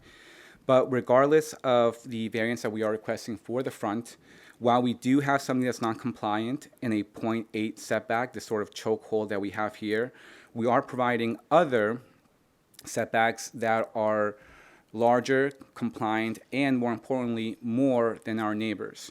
So our direct adjacent neighbor, measured perpendicularly to the property line, has a front yard setback of 7.3. While, like I said, we do create this sort of choke point here of 0.8 feet, we do have other ones of, I believe, 4.9 and 12.6. So we are creating other moments in this site plan that have much larger front yard setbacks. The rear, as mentioned, is also something that we are requesting for a rear yard setback variance. We are proposing 6 feet here. We want to include something again that while we are requesting variance, we did sort of, as mentioned before, let the neighboring buildings, let the street sort of determine the site plan. So while we are giving and taking in different areas for both the front yard setback and the rear yard setback, we are adding and taking to make sure that we comply with lot coverage. So while we do have a 6-foot rear yard setback, we are fully compliant from both a building coverage and a lot coverage standpoint. And in result, we are actually providing much larger side yard setbacks than is required. We are required 3.1 on one side and 2 feet on the other. We are providing 3.2 and 4.7 just for some reasons that go into from a more code requirement standpoint, like ADA access. But as I said, we could essentially made a wider building, but we chose not to in order to stay in compliance with the coverage standards. So I'm going to move on to our floor plans.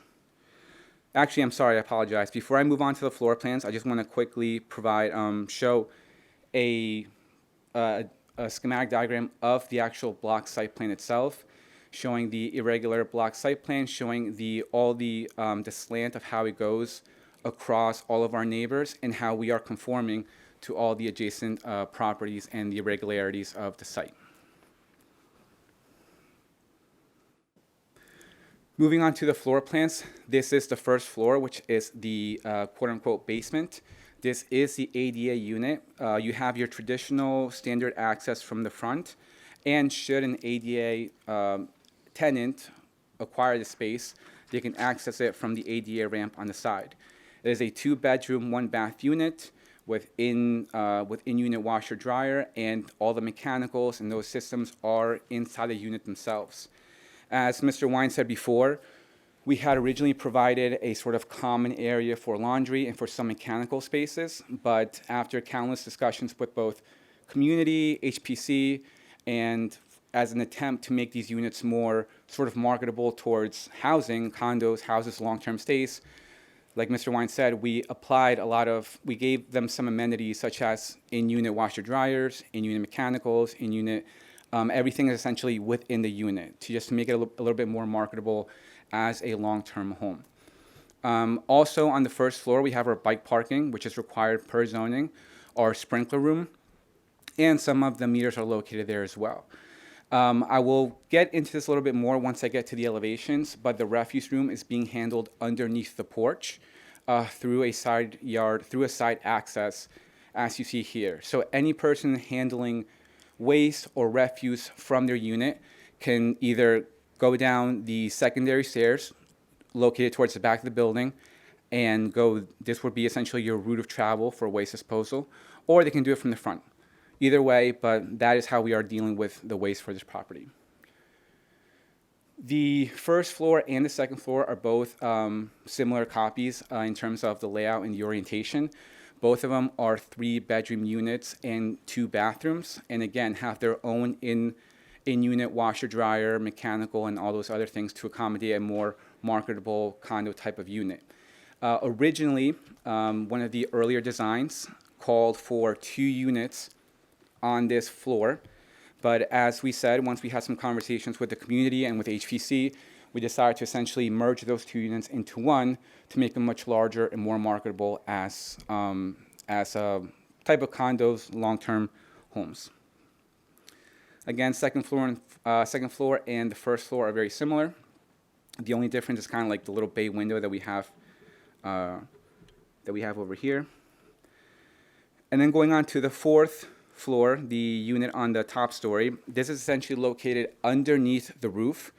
We achieved this layout through the use of dormers and accommodating the actual living habitable area underneath the high points of the roofs. So in some of the areas where we didn't have the height necessary to create an appropriate living space, we proposed dormers, which you saw in the rendering and which I will get to in the next slide. So this is just the roof plan. Again, the roof of the dormers right there. And then moving on to the elevation. Okay, so here are the elevations. Oh, I'm sorry. No, I don't think it was a question. Go ahead. No, there you go. So here are the elevations of the building. As Mr. Wine said before, we are requesting a height variance. The reason for that, again, is to be more compatible with our neighboring properties.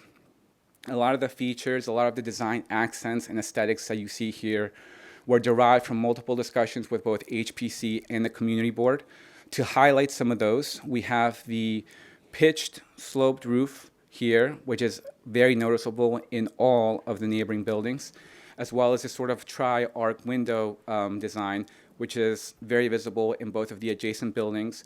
And in the third one, however, the third one doesn't really have a window up top, but it does have that same accent and feel.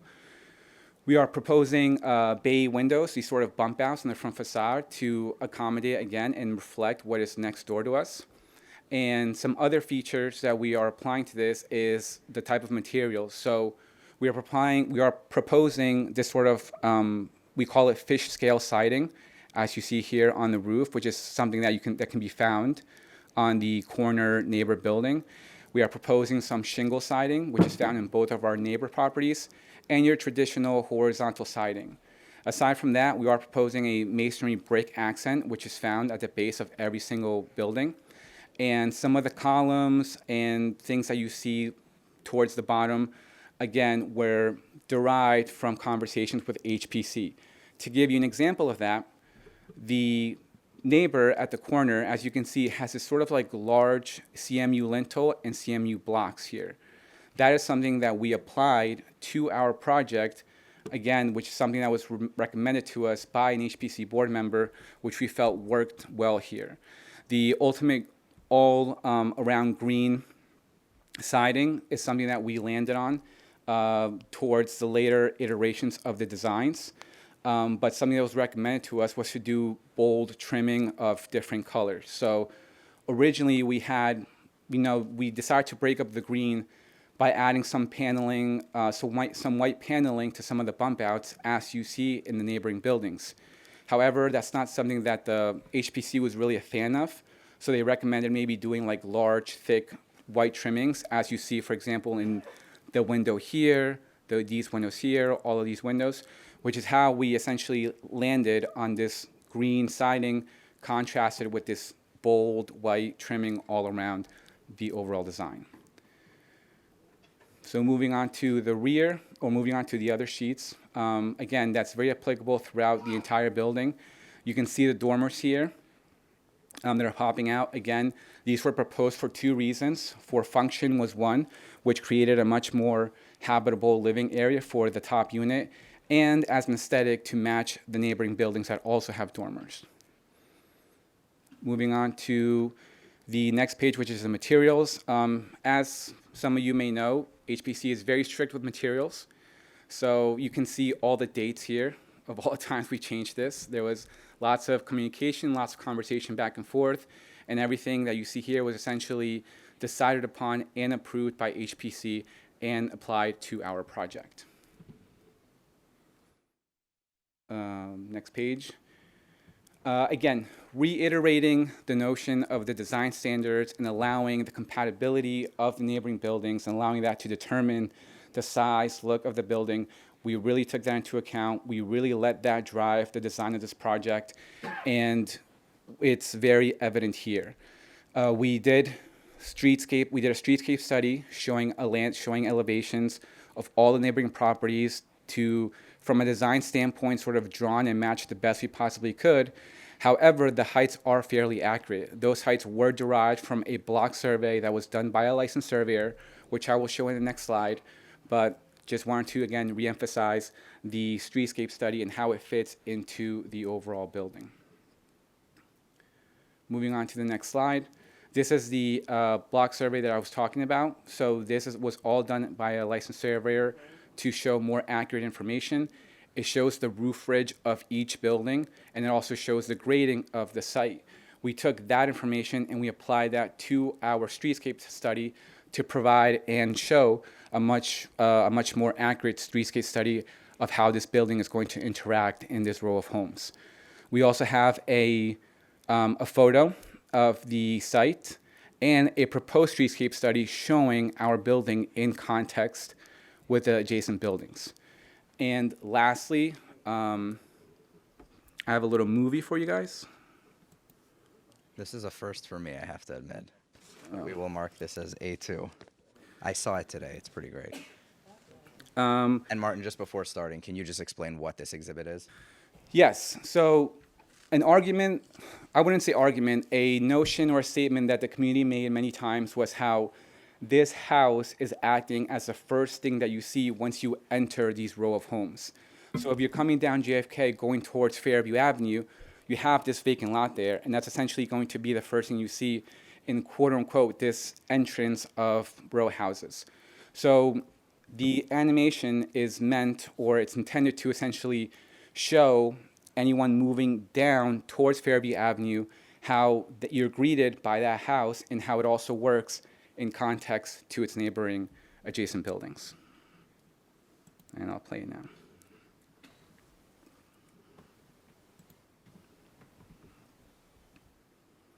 So again, you're entering this area, get greeted with the house first, and it really helps showcase the dormers, the design, the sloped roofs, really how it works in context with the adjacent buildings. The use of the traditional double-hung windows, the brick, the covered porch, everything really helps translate and showcase all of the matching aesthetic designs. Thank you. So again, this is moving towards Fairview.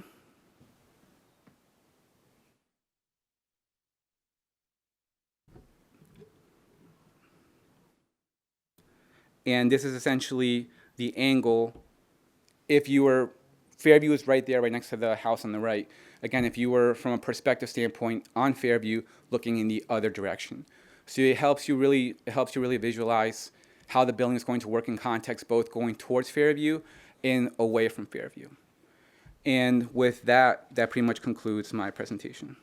Thank you. And Martin, the only thing I was going to ask you, again, I read it right at the beginning. I'm not going to read it again now, but very, very simply put, do you feel, and I know the HPC felt this way, but do you feel that in the RH2 zone, which is a newer zone, that we meet the intent and purpose of the design guidelines by proposing the building that we are within the context of the surrounding properties? I do. And I hope I was able to make that very clear in our presentation. There is actually one thing, Ben, I'm glad you brought that up, that I forgot to highlight that I want to just quickly get back to. Something that I said at the top of my presentation was how we took and gave to the building footprint in order to comply with the coverage. As a result, one of the things that we were able to do from that was create these larger side yard setbacks, as previously stated. And as a result, we were able to create more space, actually more space than is found in any of the other homes, between our property and the direct adjacent property. So we have 9 feet here, whereas 5.2 and 7.7 is found in between the existing structures. So again, this really just kind of helps give, it's not too crowded. It kind of helps give a little bit more of air and then space and to more circulation in between the existing buildings. Thank you. And Martin, my last question, this is a great slide to be on. Given obviously you talked about the pinch point where we are at that 0.8 front yard setback, given that our lot, when you look in context with the others, we're kind of a wider, shorter lot. As you go down the block, they become narrower and longer. Do you feel that adding the depth that you did by varying the 2 sides of our building and creating all that landscaping in the middle helps to, I guess, reduce the overall impression that might be considered, wider or more massive than the others? I do. Okay. And I hope that was made clear to you as well. Thank you. That's it for this witness, so I'll just ask Jeff to please come up.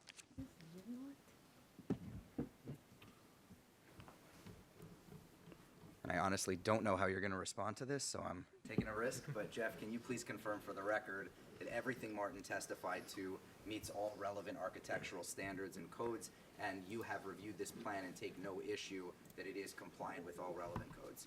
It does, and yes. Yeah, he did great. Thank you. So I do have one more. Oh, go ahead. Thank you, guys. Thank you. I do have one more witness to present this evening. Our professional planner, Carolyn Worstel. I'm not going to put my computer on, but I will have it just in case. I do. Carolyn Worstell, Worstell. And Carolyn, your license here this evening is in good standing? It is. Thank you. So Hello. Carolyn, you have heard the foundational testimony that has been presented, and I would ask you to please speak to the intent of the zone plan, the variance relief that we're seeking, and ultimately the context of the project within the surrounding area. Sure, I'd be glad to. Pleasure to see everyone this evening. So again, I, like Martin, have been involved with this since the inception. And again, when we talk about we really designed this from the outside in, that was, I think, one of the first conversations I remember having about this project was, this is a unique site. You're in a historic district. The scale of the building and how it looks and how it sits on the site is going to be the most important aspect of this entire project. And I think that through all the work that we have done, that it really is probably one of the nicest looking projects I've worked on in a really long time. So again, this is sort of an unusual application. I don't work in the RH2 district very often. It's not a very big district in the city, and it is a newer one. So just to give you guys a little more context, RH2 is a residential housing district, typical lots. I would say that this is not really a typical lot. It is an unusual shape. It's got unusual dimensions, but that's the district. And the purpose of the zone is to preserve the pattern, quality, and architectural individuality of the existing structures and to discourage subdivision and demolition. Obviously, the site, there's nothing on it, but what we're trying to recreate here would be a building that we would think is appropriate in the context, the historical context of this block. This project is also in that West Bergen, East Lincoln Park Historic District overlay. And that historic zone district has a set of guidelines which focus on freestanding wood-framed houses which are prevalent in the district rather than on the row house which is common in downtown districts. So this historic district is really different than a lot of the other historic districts throughout Jersey City where you're seeing more of the row homes where side by side. This is really focusing on these distinct individualistic structures. So I think what we have tried to do here is create that building that is appropriate in context, but still individual. We're here for a couple of variances this evening. And again, I think we're starting off, as Ben said, with the height, because that's really was one of the starting points for this project. The RH2 district, like other R1 districts, it has a maximum permitted height of 35 feet and 3 stories. But when the goal of the zone and the goal of the historic district is to create a building that meets the context of the block, sometimes we have to step beyond the zoning. And so here, when we look at a D6 height variance, the standards for granting it under the case law is that the proposed project will promote a harmonious, consistent visual environment while not offending the purposes of the height restriction, which is namely light and air. So again, we're proposing here a building of 4 stories and just under 45 feet. It was 44 and change. We did reduce that slightly as a result of conversations with Historic, where the height of 3 stories and 35 feet is permitted. Again, that RH2 zone has those standards that require that we're compatible with the predominant proportional relationship on the block, right? And we did that analysis.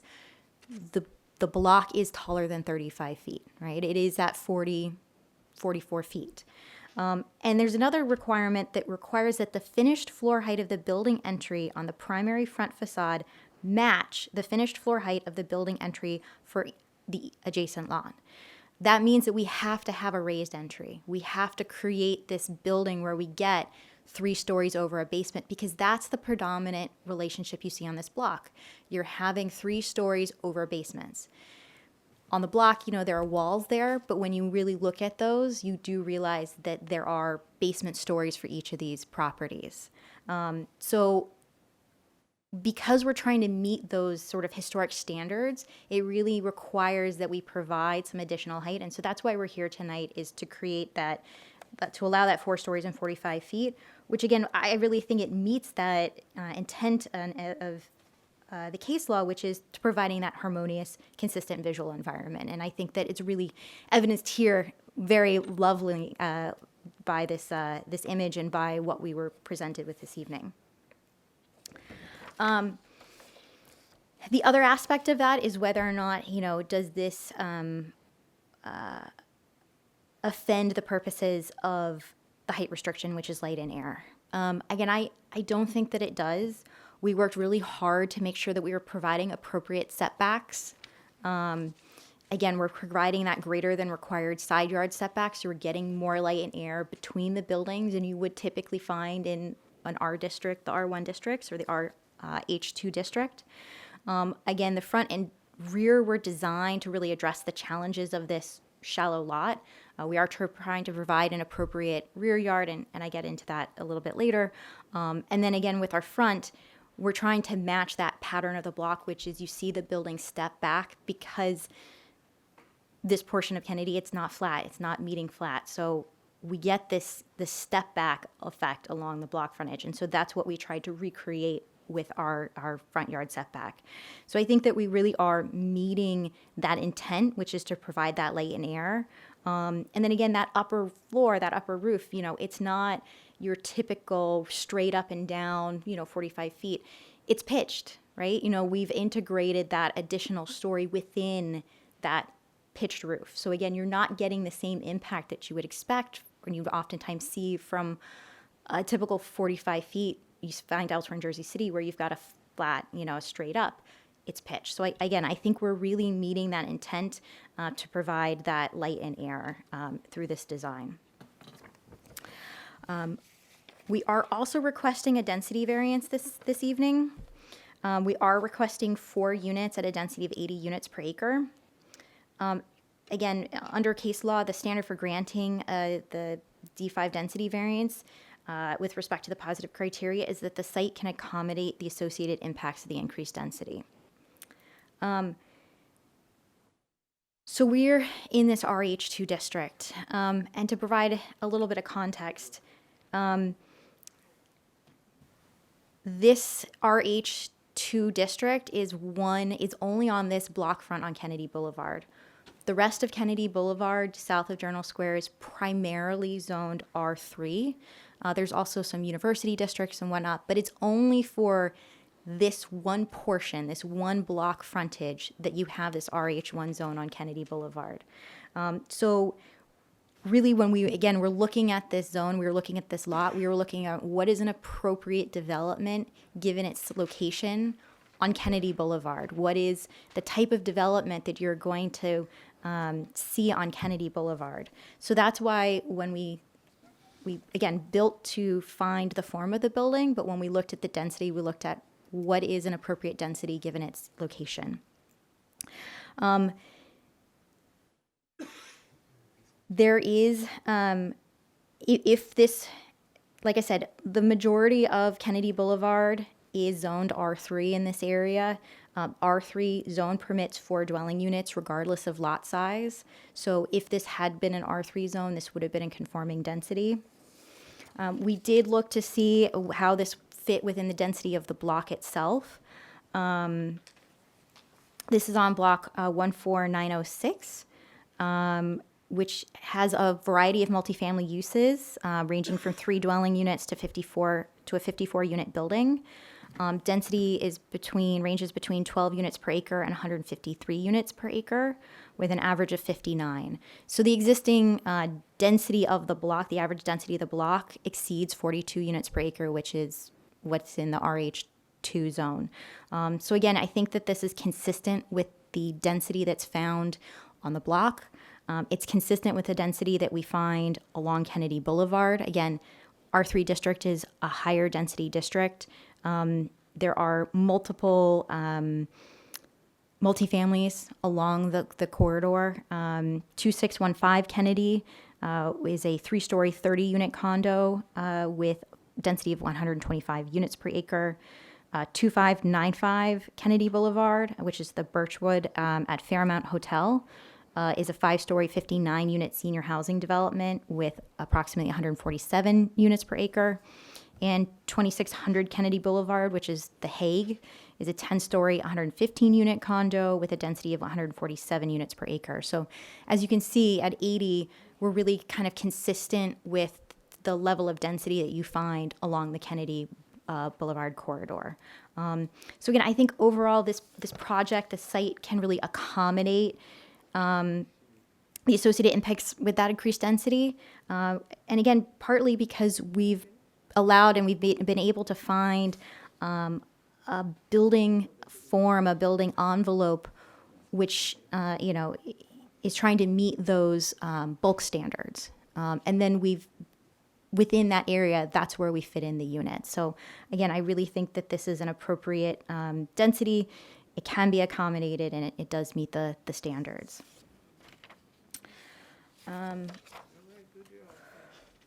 We also have two bulk standards that variances we're requesting, and that is for the minimum front yard and minimum rear yard setbacks.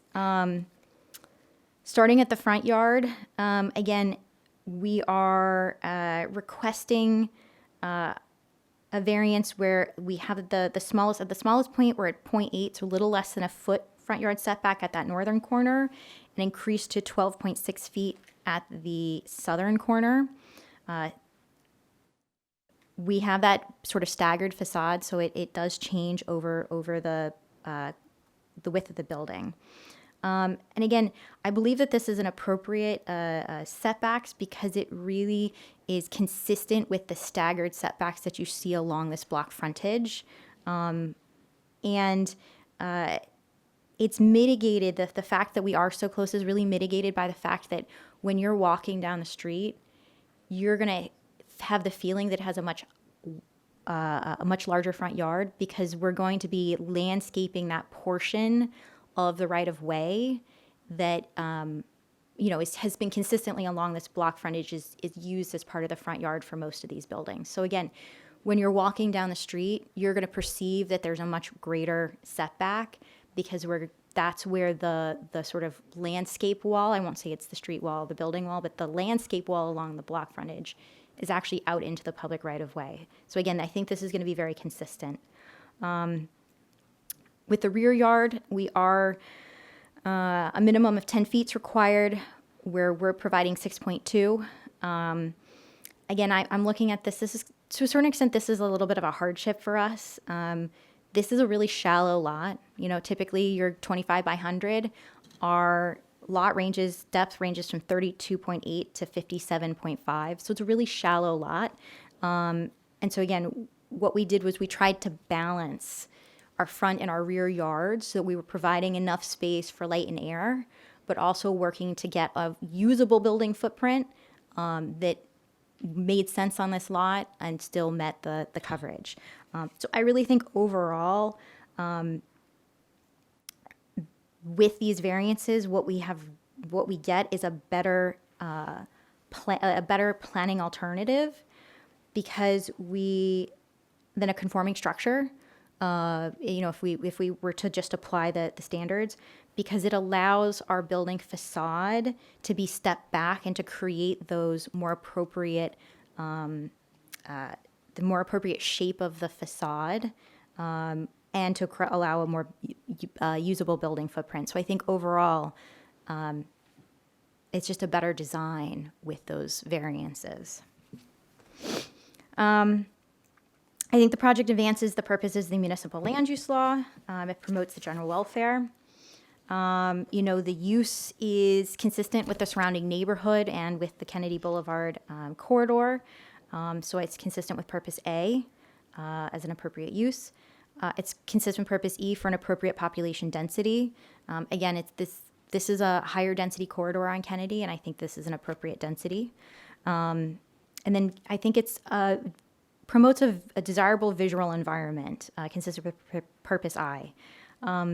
Again, this project went through so many iterations, and it did finally, it got that approval from the Historic Preservation Commission.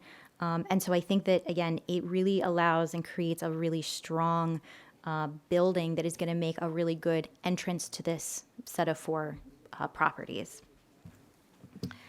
I don't think that the granting the requested variances result in a substantial detriment to the public good or general welfare. This is a vacant lot, and we're going to be developing it with a multifamily residential use that will provide new residential options in the residential district, including a new ADA unit. It's going to provide new sidewalks, new street trees. We're having 2 street trees where there are none now. New landscaping in the right of way. Again, more landscaping where there isn't none now, where there's none now, consisting with the existing development on the block. The front yard landscaping. All of this will just really improve this block of Kennedy Boulevard. It was approved by HPC. It will add to the historic design of the block. And I don't see that this will result in a substantial impairment to the intent and purpose of zone plan or zoning ordinance. Again, advances the master plan's goals to continue to enhance residential neighborhoods, promote infill development of diverse housing types. It's consistent with the purpose of the RH2 district to preserve the pattern, quality, and architectural individuality of the housing. And it's consistent with the historic district and the Jersey City LDO for their design guidelines for historic development. We're not replicating the building that was historically there, but we are designing one that is compatible with the surrounding historic structures, with building height, width, mass, and proportion. With that, staggered front yard setbacks, the consistent building height, and then the various design components that Martin discussed. So I think overall, this project, the variances can be granted, that both the positive and the negative criteria have been met. And that's my testimony, unless anyone has questions. Thank you, Carolyn. Just really a couple of final ones to follow up, and I know that was extremely detailed. So thank you. You spoke about the overall site improvements, the street trees, the context, filling in that void landscaping, which I think right now is a depressed curb and a parking lot area, to be more consistent with the block front. You spoke about the context of the neighborhood, the mix of units. I think Martin testified that we've got 1 2-bedroom unit, which is the ADA unit. We've got 2 3-bedroom, more family-oriented units, and then we have a 1-bedroom, which serves a different population. When you put all that together, do you feel that this project meets that context and provides ultimately really just a really nice product for the neighborhood? I do. I think there were multiple conversations with the community. There was a lot of discussion about what does this community looking for and need. There were conversations about condos and whatnot. And, I think this project tries to create a good mix. We have a variety of unit types. I think they're all really well sized, and I think it's a beautiful product that should be, a very desirable product for this neighborhood. Thank you. And then my only other question is regarding the design standards that I spoke about right at the beginning and that have been alluded to throughout, and this concept of designing from the outside in. Do you feel that this project, as proposed, meets those design standards, as obviously ratified by the Historic Preservation Commission?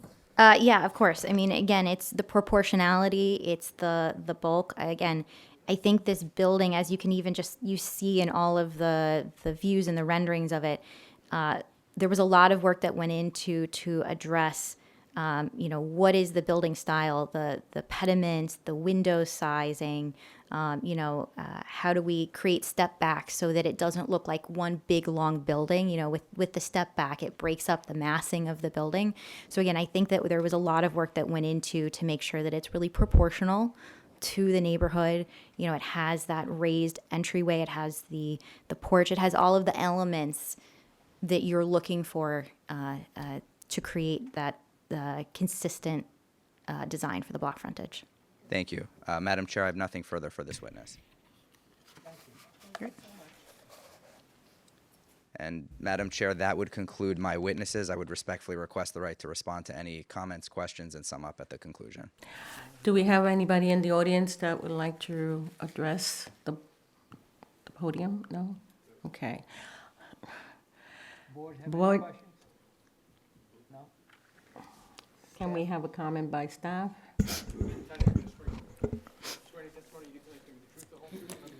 I do.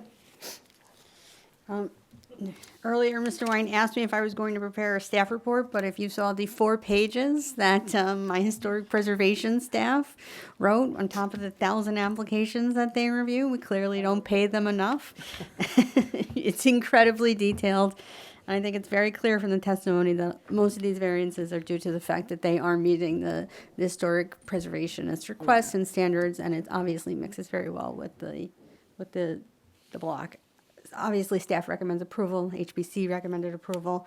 The only thing that I would ask is that the 8 conditions that were part of the certificate of appropriateness, H230023, are carried over into this application, which is something we usually consistently do for any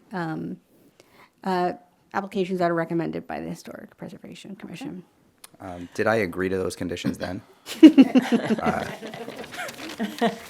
I'm going to assume I did, and we'll agree to them again now. Okay, so did you have anything else to say, Mr. Wayne? I was just going to thank the board for their time, and I don't want to belabor the point, but I think, you know, the screen really sells it. This is such a cool, it really is just a cool project. That's really all I can say.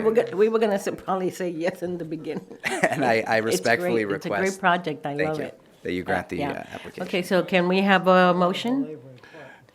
Madam, acting Madam Chair, I'd like to make a motion to approve KZ 2023-0024 as presented to the board this evening. Can I have a second? Second. Okay, may I Alright. have roll call? Acting Vice Chair Allen. So this was my first time in my 6 years on the board where I saw a photo and was just like, yes, from the beginning. This is actually a great project. My only question is, are you gonna go back to 1950 and get a contractor to build this? So I'm a yes. Yeah. Thank you. Commissioner D'Angelo, Yes. Commissioner Chaplicki, Yes. Commissioner Burns, Yes. Commissioner Coviello, Yeah. and Acting Chair Arujo. Definitely, yes, it's a great design, I love it. Motion Thank you very carries much. 6-0. Very nice, very nice job. Thank you, everybody. Everyone. Can I take 5 minutes to discuss No. with my next client? What, you have another one? I do, and it's, I Okay. think, your last application, and You got 3. Already, I- early on. You got 3. Okay, 3 minutes like the public gets. going. We're going? Are you gonna go to the restroom? Go ahead, go ahead. Okay, we have a last one. But this might be, no, go. All right, we're taking a couple of minutes. You were funny. You made me laugh. I couldn't look at you. I'm like, So here's my drawing. Here's what I think. If it's 79, right, I think you have to, like, each spot is going to be 18 to 20 feet. That's what we say, right? So I think you can get 5, but maybe 4 if you're talking about actually doing that. Okay. So maybe 5 here, maybe 4 here, because then you're turning in. I bet you should do is 1 lane wash and 1 lane oil. He can't do auto repair and oil and car wash. So he was saying tire. I asked him about oil. What he was saying originally, he said tire. You see the amount of time you put in the car, you can change tires. Tire. Okay. What is it like? It's like I'd be nervous that he would get people who know how to do it that fast. I'd be like, what were you doing last night? Gotcha. Yeah.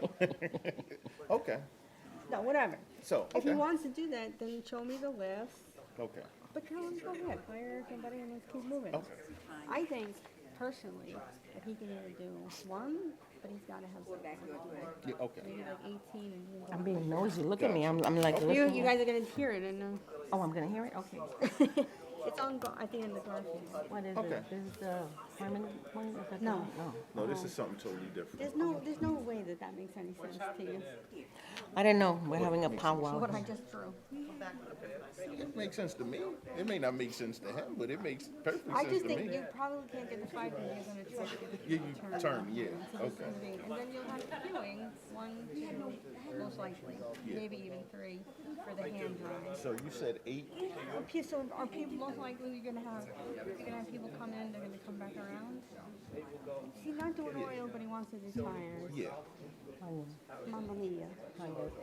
I'll run it by you. That lady in the front got me going when the farmer was talking. Oh my God. No, she was making things. I looked at her and I'm like, I had to turn around because I had to smirk. I was dying. Can we tell, we can't, no, We can't, I already asked. No, can we say, you don't have to tell us. We approve. So what happens, yes, They get I they get have you. to get the money's worth. No, not even that. Oh, yes, please. Not even that.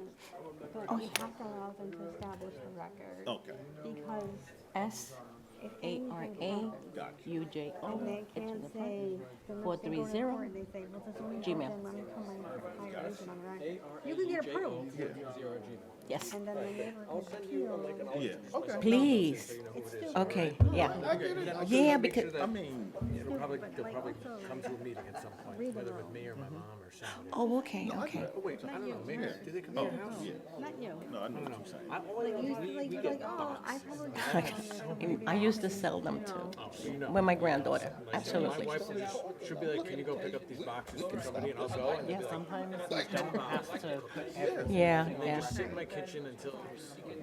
No, I was just, today I was just thinking, I said, nobody's selling Girl Scout cookies anymore. I have my grandchildren, everybody will eat them. So maybe if you send me the thing, I may buy a lot more. You can put it in a box and just UPS me. Okay, yeah, because I think I only see her maybe in another 2 weeks. I think we come back to a meeting. I'm probably not Let gonna me- be here.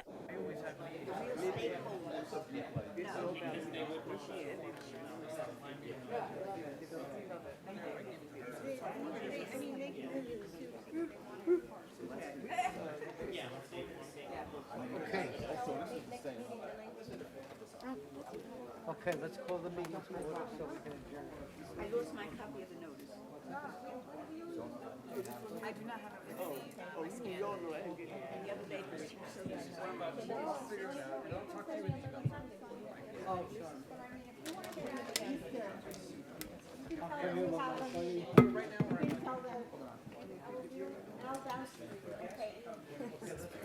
All right, can we call the meeting back to order, please? April 9th. Okay. Just saying on the record, she wasn't sure. Don't make me laugh, don't make me. Mr. Wine, let me just say one thing. Sure. In the last case, I don't know if we marked your notices or put something on the record about the notices. Okay. But They were submitted they and were submitted, they were approved. they speak for themselves. And we did not. And I thought they were on the portal, but I don't see them on there. I have a copy with me if you want me to hand it to you as well. Do you have a, oh, yeah, the notices, Joe, from the last meeting? From 2624, 26. the last application. The last It was just approved. Okay, so, are we ready? But The- if we don't have it, he'll give them. I can verify via. Did you upload it on Tyler as well? I believe it was up. I'll defer to my paralegal on that. I know she's on top of that. I do have a copy with me though as well. I can physically hand it to you if you. Oh, that would be great. Yes. All right, I'll do it right after. Let's go quickly. Okay. And 023, Yes. The address is 12 Harmon Street. Just so the record is clear, you have notices for that case as well. Yes. We've looked at them, we've reviewed them. We'll mark them as A1. Thank you. And so now you have something to tell us about this Yes. application? Yes. So good evening again, Madam Chair and Commissioners. Benjamin Wine of Prime Tuvel and Maselli on behalf of the applicant M&T Partners LLC. We were fully prepared and ready to proceed at this evening's meeting with this application. We've done community outreach. We've met with the community association, or so we thought, which I'll get to in a moment, related to this application. And we had buy-in, and I even corresponded multiple times by email to confirm there were no further issues. And I was told that, we have no further comments. As I stand here tonight, there are three individuals in the public, one of whom I think lives immediately next door, who said, I didn't know about any of these community meetings. And despite our outreach, obviously, we reach out to city planning. City planning tells us who to reach out to as a contact. We did that, and this obviously fell through the cracks. I prefer to come to a meeting having done, like you saw with the last application, a significant amount of outreach. And I can't promise that what we come back with is going to be different than what's proposed here tonight. I also can't promise that we're going to necessarily agree to whatever is discussed at those meetings. But what I can promise is we're going to make our effort and attempt to meet with the 3 individuals at least who did not have that opportunity. And to do that, I would respectfully request that the application be adjourned and carried to the next regular meeting with preservation of notice. That's correct, April 9th. I mean, I think it gives me adequate time. They all have my business card now, so I anticipate by the time I get home tonight, I'll probably have an email in my inbox, and we will try to set something up. We will, I will make sure that somebody from every aspect of our project team will be available on April 9th. If for whatever reason we feel it's appropriate to adjourn further, we'll obviously advise the board accordingly. Okay, great. Okay, so with that said, we'll adjourn it with preservation of notices for April 9th. Yes, ma'am. Thank you. I would just like to make a statement. You have to swear yourself in. This is my sister. This is my neighbor. Okay. The way we found out about this meeting at night, the lawyer sent them certified letters just last week, Thursday. My sister, I live in her house for 40 years. My neighbor lives across the street from me. My neighbor next door, he's sick. His wife sent me in her place too, Roosevelt, Mr. Roosevelt. They knew nothing. Okay. Homeowners out back to this property didn't know nothing until we got certified letters. Yeah. And who they met with, none of my neighbors know. On the other side of me, I got an 80-something-year-old lady lives upstairs, 85 years old, Miss Reed. This is her back to her kitchen. They don't know nothing about this meeting. Okay. And so we appreciate. That's all we were so upset about, being in these houses 50 years or better. Yeah. And then get a letter 1 week before a meeting. If this mail wasn't certified, my neighbors here, my sister and us wouldn't know nothing about it. Okay. That's what we're saying. And I'm registered with redevelopment city. I'm a developer myself. I did the web building. I did the Fred Martin building, other stuff in the community. I work with developers. Okay. And the way this went, thank you. You're quite a good community leader, we know. Mr. Wine, you're going to make sure that these ladies are informed of everything. Absolutely. And also the neighborhood. Yes. Thank you. Yes, absolutely. We appreciate that. Okay. Take care, everybody. So with that, that's it. Okay. Motion to adjourn? We're good? Motion to adjourn. Can I have a second? Second. Okay. Motion adjourned.